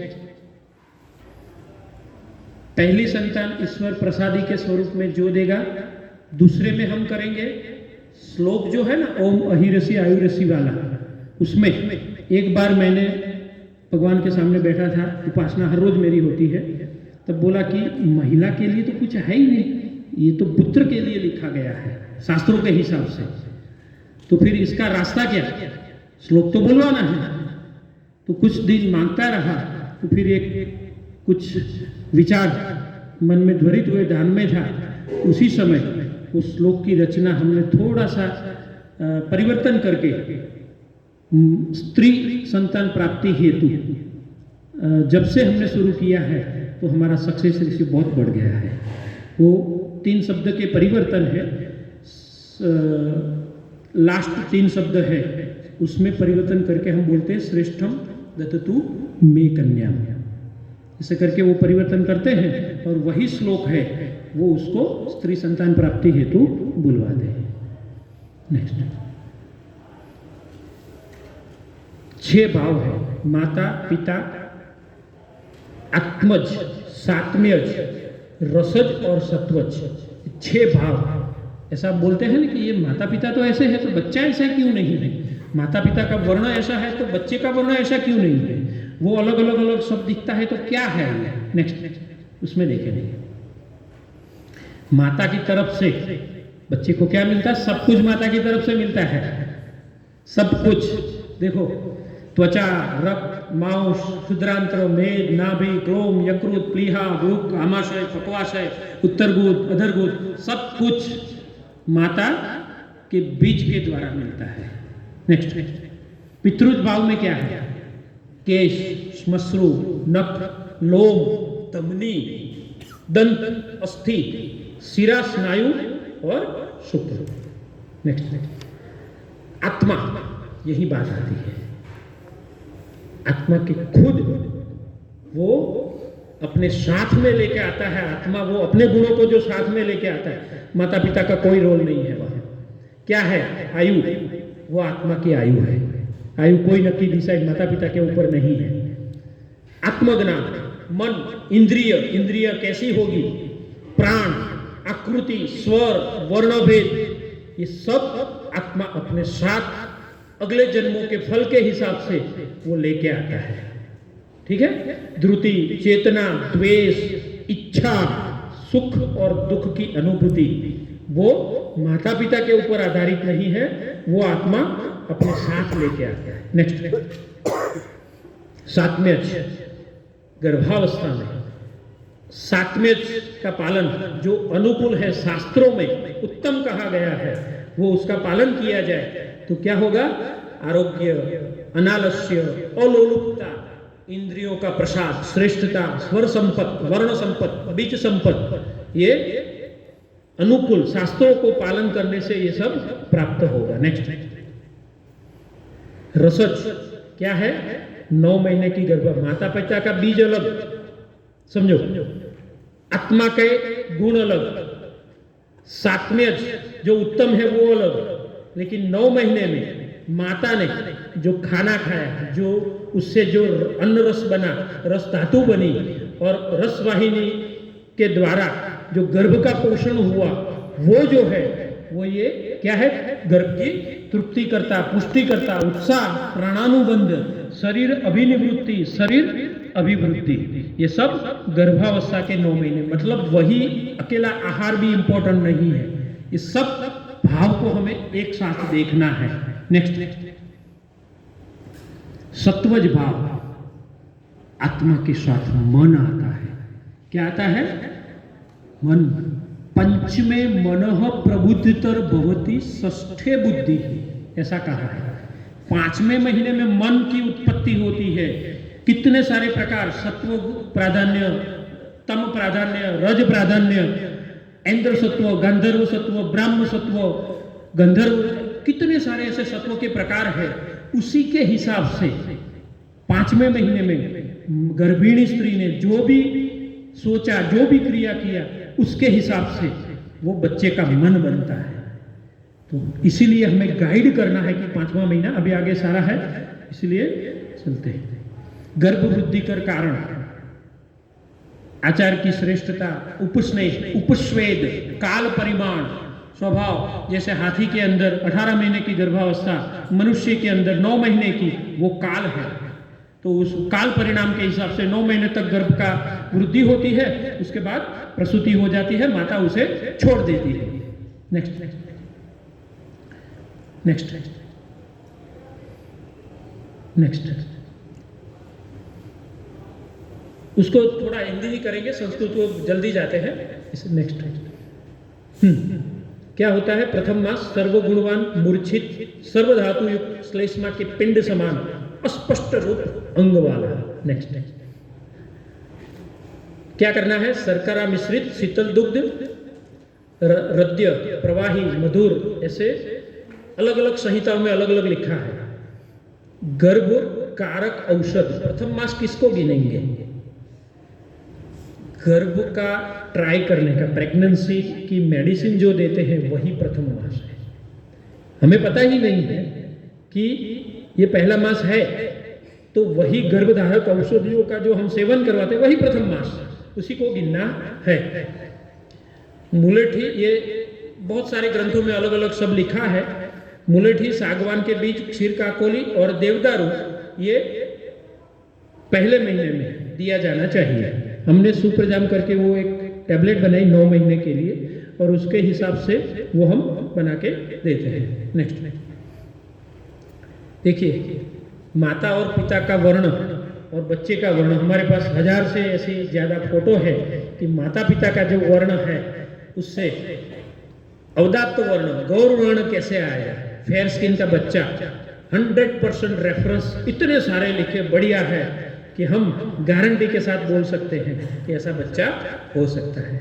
नेक्स्ट द्वितीय मास, मासी घन संपद्यते पिंड पेश्य अर्बुदम वा, ऐसे करके वो संस्कृत थोड़ा जल्दी जाते हैं क्योंकि समय फिर हो जाएगा।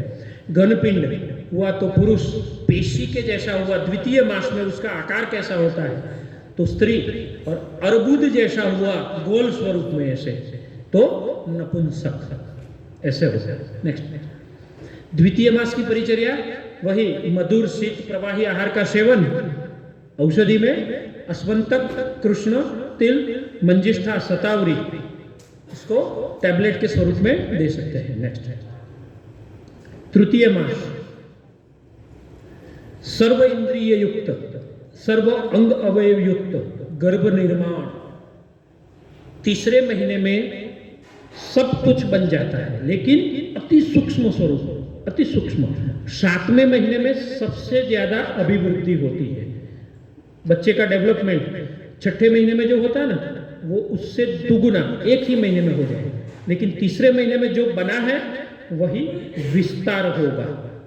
तीसरे महीने में बेसिक जो जिसका बीज स्वरूप, ये इसमें से किडनी बनेगी, ये बनेगा, उसमें से ये विस्तार होगा, ये किडनी को ब्लड पहुंचाएगी, ये ऐसे होगा, वो सब जो है वो तीसरे महीने में संपन्न हो जाता है। तो विकृति आती है तो उसके कुछ स्वरूप के बाद पता चलता है, इसीलिए 4D कलर डॉपलर 5वें महीने में किया जाता है, तब तक नहीं किया जाएगा क्योंकि वो अंग की वृद्धि नहीं हुई, वो पता ही नहीं है कि कंजेनिटल एनोमली आ रही है या नहीं आ रही है, तो वो 5वें महीने में 4D कलर डॉपलर से हम भी करवा सकते हैं।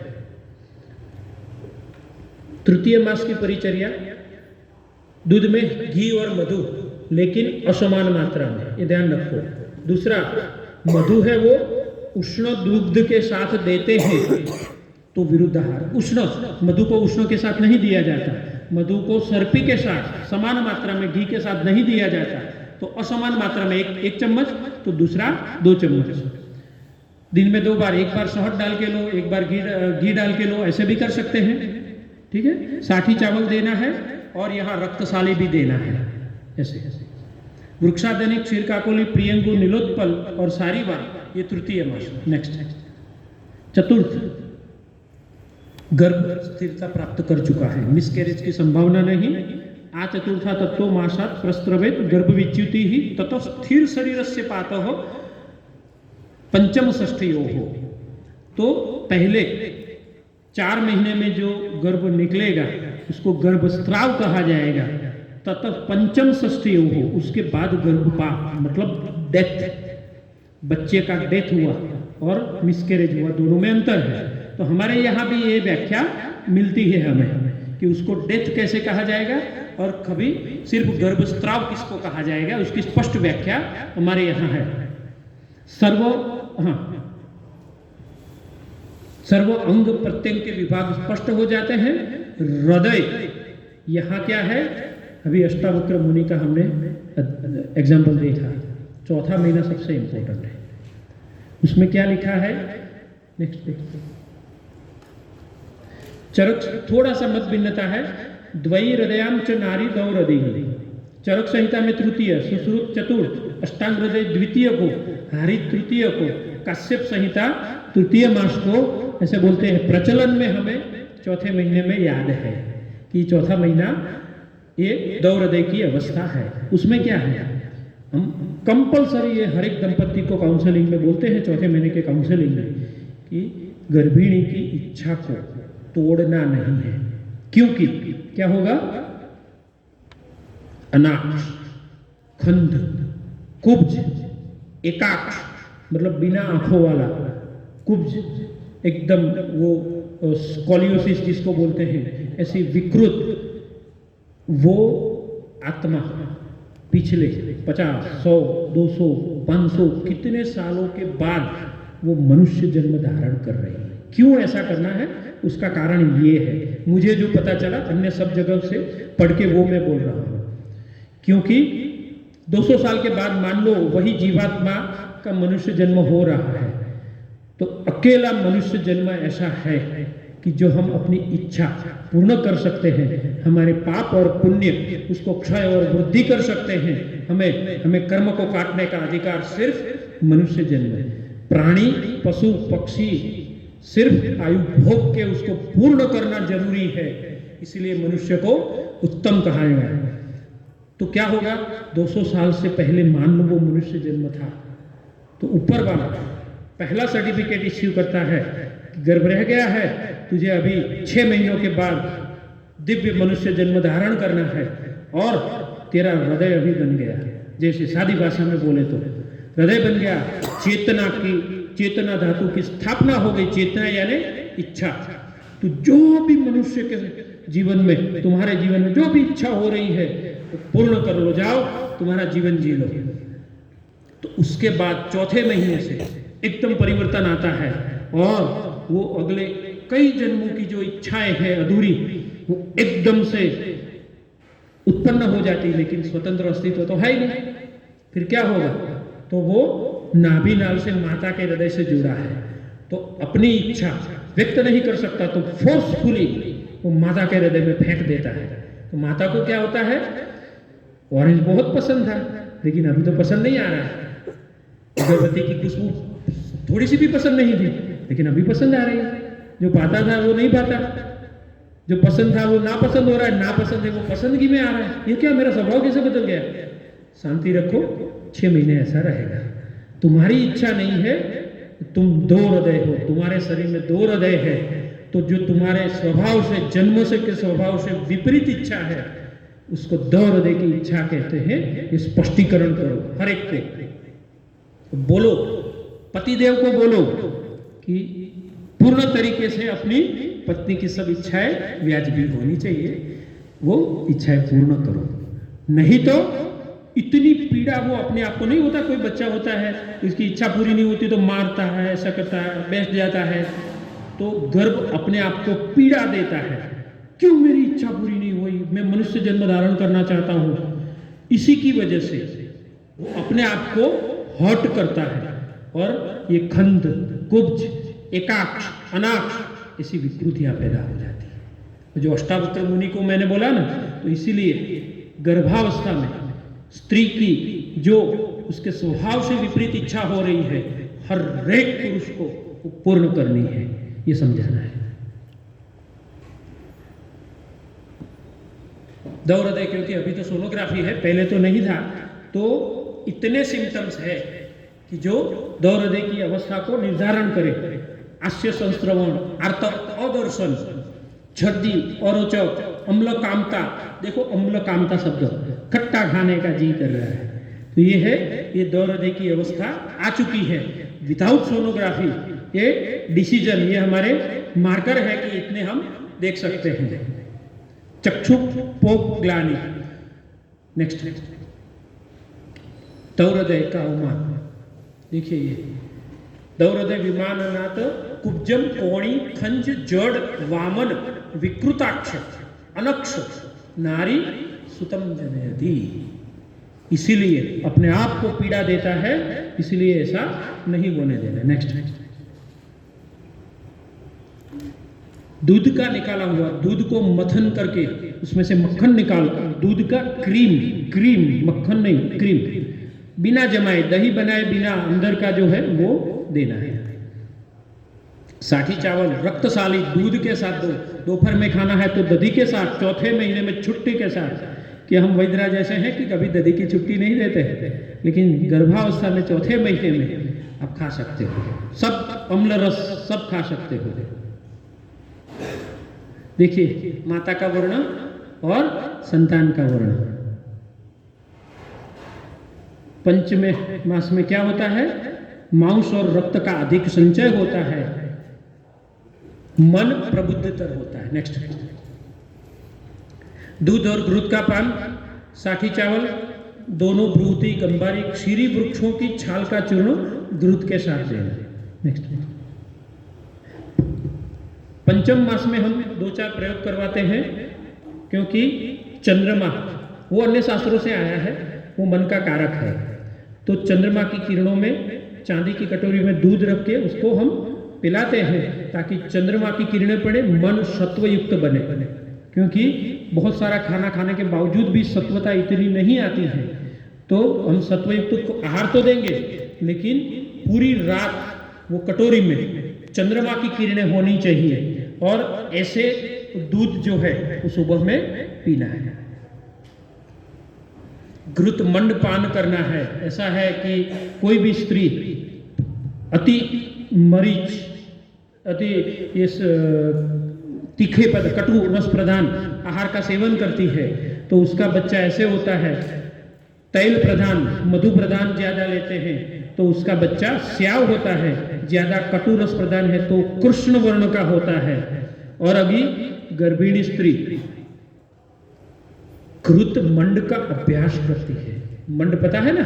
घृत मंड 1 किलो घी है तो उसमें 200-150 ग्राम मिलेगा, जो जमता नहीं है, बराबर लिक्विड है, तो वो अति उत्तम गौर वर्ण प्रदान करता है, बच्चे को गौर वर्ण फेयर स्किन का बनाता है। तो वो घृत मंड पिलाना है, 5वें और 6ठे महीने में विशेषकर पिलाना है। यह है गौर वर्ण। कैसे उत्पत्ति होती है? अलग अलग शास्त्रों का है। गौर वर्ण कैसे? जल प्राय कृष्ण है पृथ्वी, कृष्ण श्याम और गौर श्याम, ऐसे 2 है। अलग अलग जगह पे अलग अलग लिखा गया है। चरक संहिता में अवदात कृष्ण और श्याम, इसमें तीनों महाभूत का आधिपत्य लिखा है। नेक्स्ट, क्षीरादि मधुराणाम उपयोगात गौरता, तिल विदाहीना, विदाही पदार्थ और तिल आदि और तैल वगैरह। तो बोलते हैं हम कि रात को 11 बजे आपको अगर स्पाइसी भाजी पाव खानी है तो बच्चे का वर्ण कृष्ण आएगा, काला आएगा, ऐसा आप अपने आप को सर्टिफिकेट देते हैं। तो सर नहीं नहीं नहीं नहीं, ऐसा तो हमें नहीं चाहिए, हमें तो बच्चा गोरा ही चाहिए। तो सीधे बोलेंगे तो कोई स्वीकारता नहीं है। जब ऐसा बोलेंगे ट्विस्ट करके, तब बोलते हैं हाँ ठीक है ठीक है, तो नहीं आपसे सर आधी मिर्ची, जितना ही प्रिय है, लेकिन नहीं बच्चा तो अच्छा ही होना चाहिए, तो ऐसे ही छोड़ देते हैं। सीधे तरीके से तो कोई स्वीकारता नहीं। कृष्णिपर्णी, बला, शीघ्रु, गोखरू, मधुपर्णिका दूध के साथ। पंचमे षष्ठे बुद्धि ही, धी, ध्रुति, स्मृति 3 प्रकार की होती है उसमें। सप्तमें मास में सर्वभाव, जो 3रे महीने में वृद्धि है वो कद में बढ़ गया। यहाँ 3रा संस्कार आता है, क्या? सीमंतोनयन। पता है ना? सीमंतोनयन का पता है?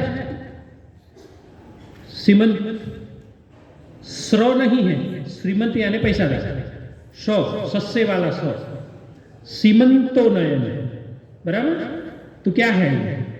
सीमंत संधि है यहाँ पे सिर के अंदर, क्योंकि हर एक मनुष्य को ईश्वर एक समान शक्ति देता है। हमारे सप्त चक्र है, मूलाधार से लेके सहस्त्रार तक, ये खुला रहता है, प्रकृतिदत्त है कि ब्रह्मांडीय ऊर्जा जो है वो बालक में अवतरित होती रहती है, लेकिन वो स्थिर हो जाती है और 6ठे महीने में उत्तमांग बनता है, उसका पूर्ण विस्तार होता है। और उसके बाद वही शक्ति, किसी को पता नहीं है कि मेरे पास कितनी शक्ति है, सब सोए हुए हैं, तो उस शक्ति को जगाना है।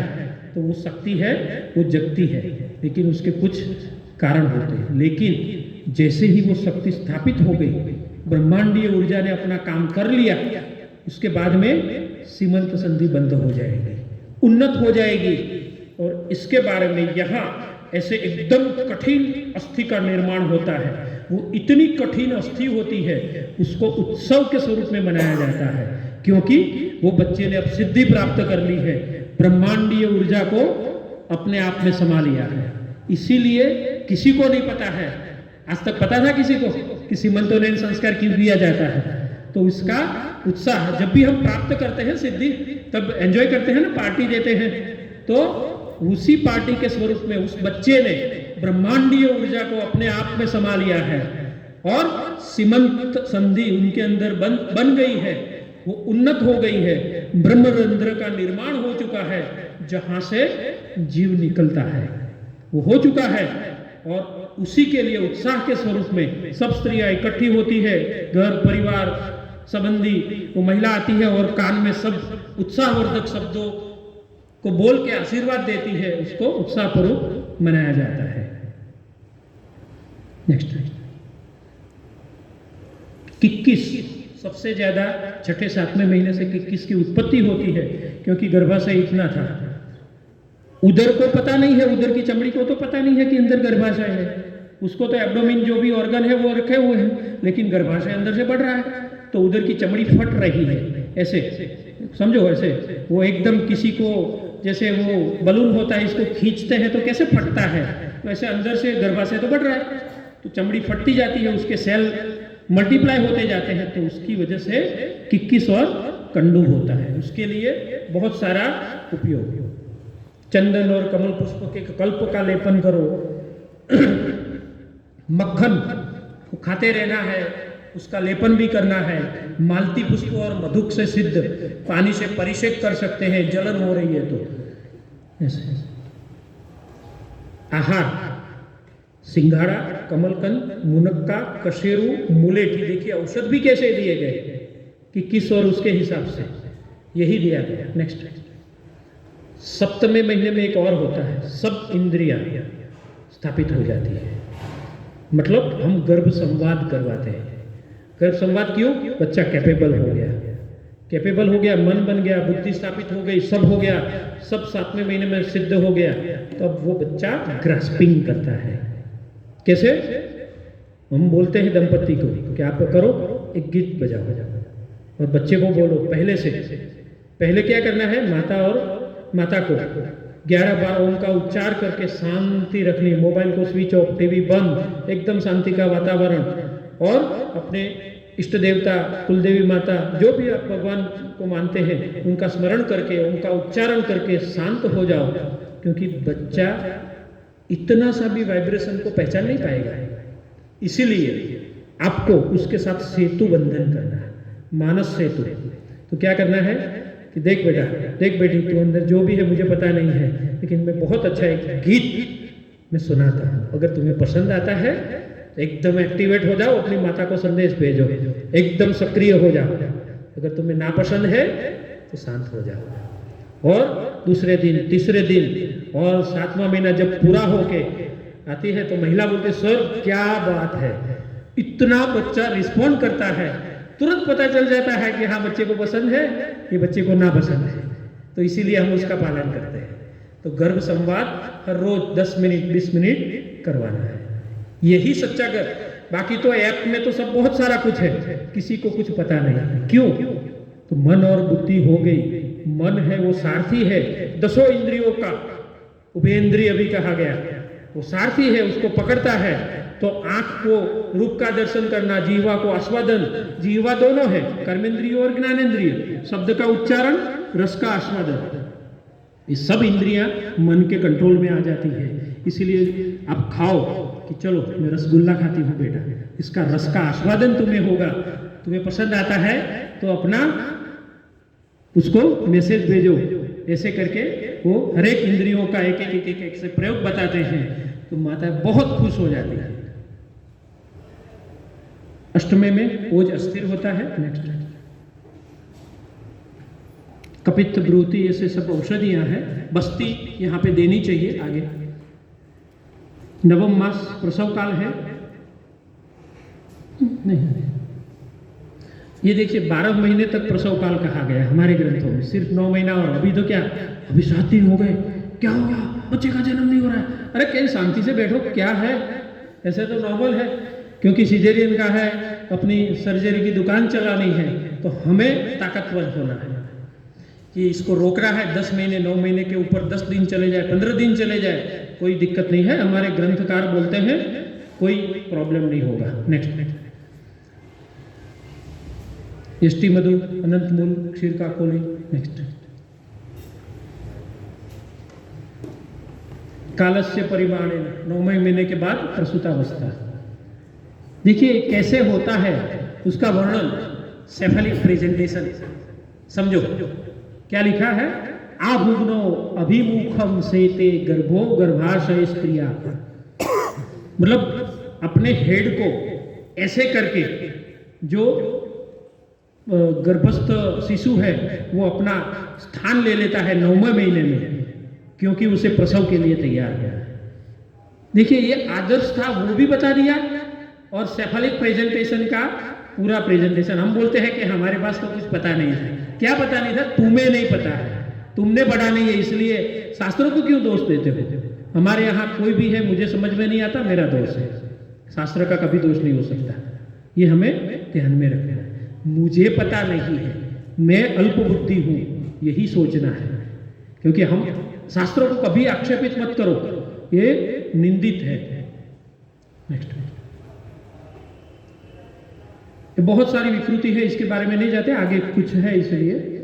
देखिए एक आध दो देख लेते हैं। मद्य, जो दारू बहुत अगर स्त्री पीती है तो पिपाशालु, अल्प स्मृति वाला, लवण नित्या, शीघ्र वलिपली, जिसने बहुत नमकीन खारी चीजें खा ली तो बच्चे को 15-20 साल में भी बाल सफेद हो जाएंगे। बहुत सारा ऐसा दिखा, कितना हमारे पास कंजेनिटल एनोमाली जो आती है ना, उसका कितना सारा वर्णन। नेक्स्ट, रोती अगर बहुत है, अनुलेपन ज्यादा करती है। नेक्स्ट,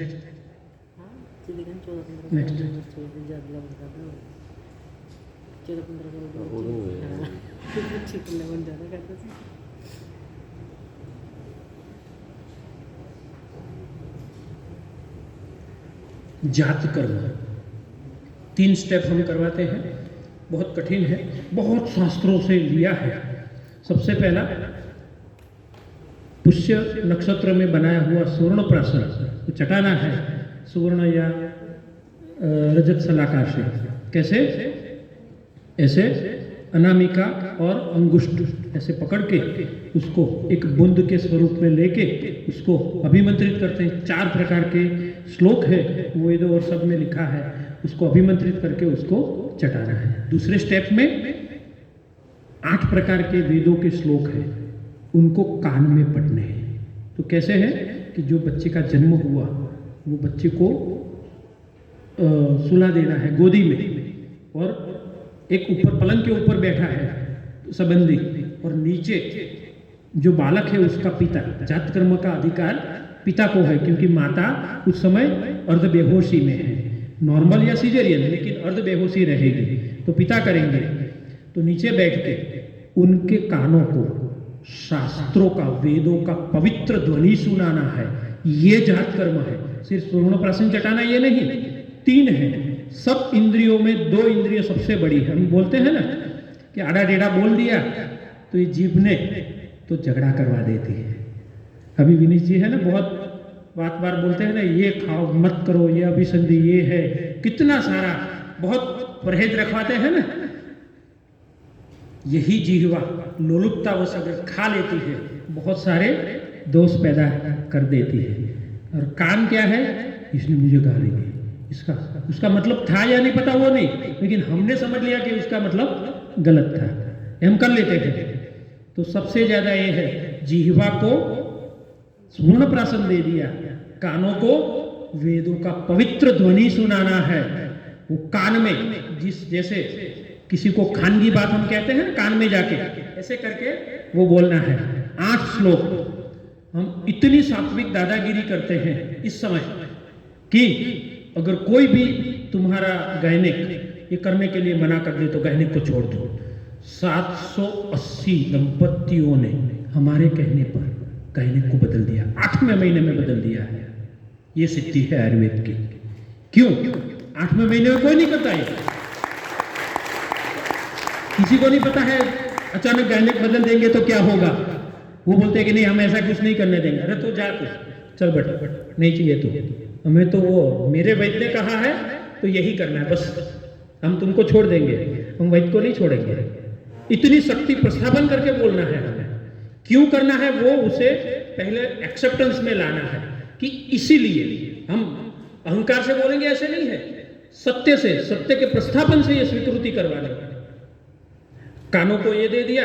और तीसरा अति उत्तम, जिन्होंने, जिन ऋषियों ने शास्त्र गर्भ संस्कार की रचना की है, तो बच्चा जो है उसके सिर के ऊपर आशीर्वाद मुद्रा में पिता का हाथ रखना है और अवकाश की तरफ एक श्लोक है वो ऐसे रख के उसको पहले 10 बार पढ़ लेना है। ऐसे अवकाश की तरफ मुंह रखना है। और लोग कितने हैं पता है? 14 लोक हैं, बराबर। ब्रह्मलोक, देवलोक, पितृलोक, पृथ्वीलोक, ऐसे तल, पाताल, रसातल, तलातल, ये सब जो है ना, ये सब 14 लोक है। तो उसमें ऋषि लोक है, तो उनको सिर के ऊपर हाथ आशीर्वाद मुद्रा में रखना है। ऊपर देख के ये मंत्र बोलना है कि हे ऋषिगण, मेरे यहाँ संतान का जन्म हुआ है, आप आशीर्वाद दीजिए, मैं माध्यम बनता हूँ। बच्चा तो मांग नहीं सकता, मैं उनका पिता हूँ, तो मैं मांग रहा हूँ मेरे बच्चे को श्रेष्ठ दीर्घायु का, अकाल मृत्यु से बचे रहने का। ये सब जो आशीर्वाद श्लोक में लिखा है, श्रेष्ठ बुद्धि और प्राप्ति का, वो सब बच्चे को आप दीजिए। आपके ग्रंथों में जो लिखा है वो मेरे बच्चे में मैंने पालन किया है, पूरे 9 महीने तक किया है। जो श्रेष्ठ वैद्यराज थे उनके कहने पर हमने ये किया है। तो हे ऋषिगण, आशीर्वाद की वर्षा बरसाइए, मेरे बच्चे को आशीर्वाद दीजिए। इस आशीर्वाद का मैं अधिकारी नहीं हूं, मैं माध्यम बनता हूं। जैसे चार्जर में इलेक्ट्रिसिटी चार्जर में होके मोबाइल में चली जाती है, पता चलता है ना।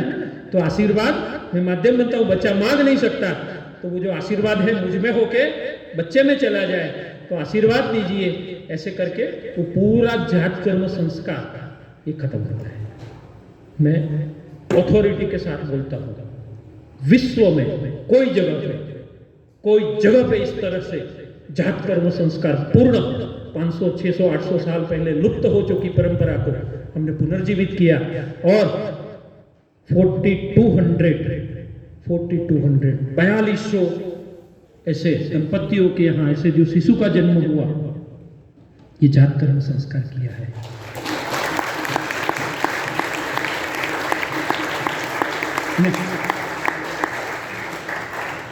स्वर्ण प्राशन सबको पता है। नेक्स्ट प्रसूता, वो भी बहुत कुछ है इसमें। परिवारण करना, सूतिका गुरु, रक्षा कर्म इसको कहा है। क्या है? सरसप, अत्सी और तंडुल और तिल का प्रकीरण, इसको पोटली बना के इसको बिखेर देना है माता जहां पे रहती है वो। मंगल होम करना, 10 दिनों तक स्वस्ति वाचन करना है। नेक्स्ट प्रसूता परिचर्या। अगई पोटली बंधन, क्या है? वचा, कुष्ठ, शौनक, इसको पोटली बंधन करवाना। अग्नि प्रज्वलन, तिंदुक के काष्ठ से अग्नि प्रज्वलन। कभी कभी कुछ प्रॉब्लम आते हैं, काफी कुछ इसमें से धीरे धीरे करके शुरू हो चुका है। इसका पूरा हम किट बनाने की सोच रहे हैं कि सब तैयार मिल जाए, और ऐसे करके हम उसको मार्केट में भी रखें। आज तक कुछ भी नहीं हुआ इसके बारे में, किसी ने सोचा भी नहीं है, लेकिन हमको तो यही पसंद आता है, यही करेंगे। शांति पाठ करना है। सिरोपिचू, शायेत, पंखे का वर्णन है। बच्चे को कैसे पंखा से हवा डालना, उसका वर्णन। देखिए क्या क्या लिखा है। नेक्स्ट सूतिका अवस्था, 1.5 मास या 2 मास, अलग अलग शास्त्रों के मत हैं। नेक्स्ट प्रसूता परिचर्या, बहुत सारा है इसमें। प्रताप लंकेश्वर, सौभाग्यवती, ये सब दे सकते हैं। देवदारीवादी क्वास बहुत इजीली अवेलेबल है। नेक्स्ट नामकरण 10, 11 या 101वें दिन या 1 साल के बाद रख सकते हैं। स्वस्ति वाचन करना, वाद्य म्यूजिक बजाना, ये सब करके नामकरण करना है। फिर दूसरे, ये बाल संस्कार का पाठ है। गर्भ संस्कार हो गया, बच्चे का जन्म हो चुका है। निष्क्रमण, बच्चे को 4 महीने तक बाहर नहीं निकलना है, ये शास्त्रों का आदेश है। तो क्या है, आजकल तो वैसे धूप में लेके, वो अभी तो हैंडी आती है ना, वो ऐसे माता उसको अपने कंधे पे भी नहीं रख सकती, इतनी क्षमता भी नहीं है उसमें कि वो रख सके। तो क्या है, वो प्लास्टिक वाली ऐसे करके उसको अपना फैशन समझती है, ऐसे करके निकल लेती है और धूप में बाहर निकलती है। ये नहीं निकलना है, शास्त्रों का आदेश है। बच्चे की आंखों को नुकसान होगा होगा होगा होगा होगा। 4 महीने तक अंधेरे में रहना, क्योंकि 9 महीने गर्भ में अंधेरा चला है, उसको ये लाइट पसंद नहीं आती है। तो हम बोलते हैं कि 2 महीने तक गर्भ में जो जहाँ बच्चा सोता है सिर्फ 5 वोट की, वो भी जब सोया हुआ है उसकी आंख ऊपर है तो वहां पे नहीं होनी चाहिए, साइड में होनी चाहिए, इतनी सी भी लाइट नहीं। और सूती का गृह और आगे बहुत सारा है। चौथे महीने में सबसे पहला कुल देवता और कुलदेवी माता का अधिकार है, और किसी देवता का अधिकार नहीं। उसी के कुल में उस बच्चे ने जन्म लिया है तो सबसे पहला कुल देवता और कुलदेवी माता का ही दर्शन करवाना सबसे पहले, ये शास्त्रों का आदेश है। सभी देवता लोगों का भी आदेश है कि सबसे पहले तुम्हारे कुल देवता का दर्शन करो, उसके बाद उसको बाहर निकालो, उसके पहले बाहर मत निकालो। और उसका समय है 4 महीने का। नेक्स्ट, कर्णवेदन बहुत अच्छे तरीके से अनु मेहा जी ने हमें आज बता दिया। जगह थोड़ी अलग थी, लेकिन आप खुद भी कर सकते, कर्णपाली में भी कर सकते हैं। बहुत अच्छे आप एक्सपर्ट, आप सबको बना दिया उन्होंने। अन्नप्राशन, पुत्र है तो ऐसे ज्योतिष से मिलकर आप समय निकाल सकते हो, लेकिन 6ठे महीने का 6ठा दिन पुत्र है और 8वें महीने का 8वां दिन, ये विदाउट कोई भी मुहूर्त देखे बिना आप कर सकते हो। पुत्री है तो 5वां या 5वें महीने का 5वां दिन, 7वें महीने का 7वां दिन। वो बहुत सारा इसमें चांदी की कटोरी में लेके अन्नपूर्णा माता के मंदिर में जाके उसको भोग लगाना है, और चांदी की कटोरी में चांदी की चम्मच से उसको ऐसे ऐसे करके लेना है। और बहुत सारा कुछ उसमें है, इसमें कुछ कौतूहल भी करना है, पैसा रखना, बाइक गाड़ी की चाबी रखना है, पुस्तक रखनी है, खाने पीने की कोई चीज रखनी है, और बच्चे को बोलना है कि इसको, मतलब उसको ऐसे प्रेरित करना है कि कोई किसी चीज के ऊपर हाथ रख दे। फिर सब टीका टिप्पण करेंगे, ये बच्चा है वो खाने का प्रिय होगा, ये बच्चा है गाड़ी और पैसों का प्रिय होगा, ये पुस्तक लिया तो ये पढ़ने वाला होगा, ऐसे करके कुतूहल करना है। नेक्स्ट, थोड़ा सा जल्दी से जाते हैं, समय हो गया है, फटाफट, क्योंकि बहुत अच्छी सिद्धि जो है वो दिखाओ।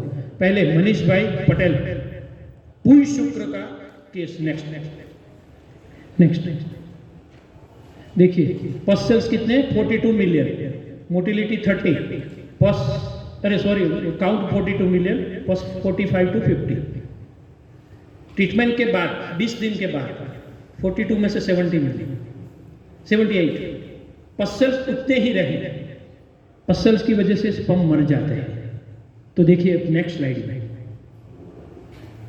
कितने, 134 मिलियन पुई शुक्र।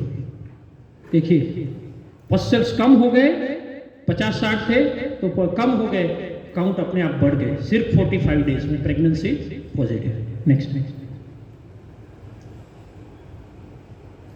केस नंबर 2, हस्बैंड को varicocele, oligospermia, wife PCOD, delay menstruation. Next, conceive in 3 month, 4 million count, motility 15%, abnormal 70%। Next, और पस सेल्स भी थे, grade 1 varicocele. Next, before treatment PCOD था, ये है। नेक्स्ट नेक्स्ट देखिए 4 मिलियन में से 22 मिलियन, मोटिलिटी 15 में से 50, नीचे ऊपर और नीचे दूसरी लिटी देख लेना। एबनॉर्मल फॉर्म 70 में से 7 हो गए। Next, pregnancy conceive. Next next ये बच्चा है उसी का। नेक्स्ट ये again grade 3 varicosity. Next severe oligospermia. देखिए सिर्फ 5 million count, motility 20%। Next grade 3 varicocele दिख रहा है नीचे, gross grade 3 varicocele. Next Nisarga में नेक्स्ट देखिए क्या हो गया, 5 महीने में 5 मिलियन से 64 मिलियन। नेक्स्ट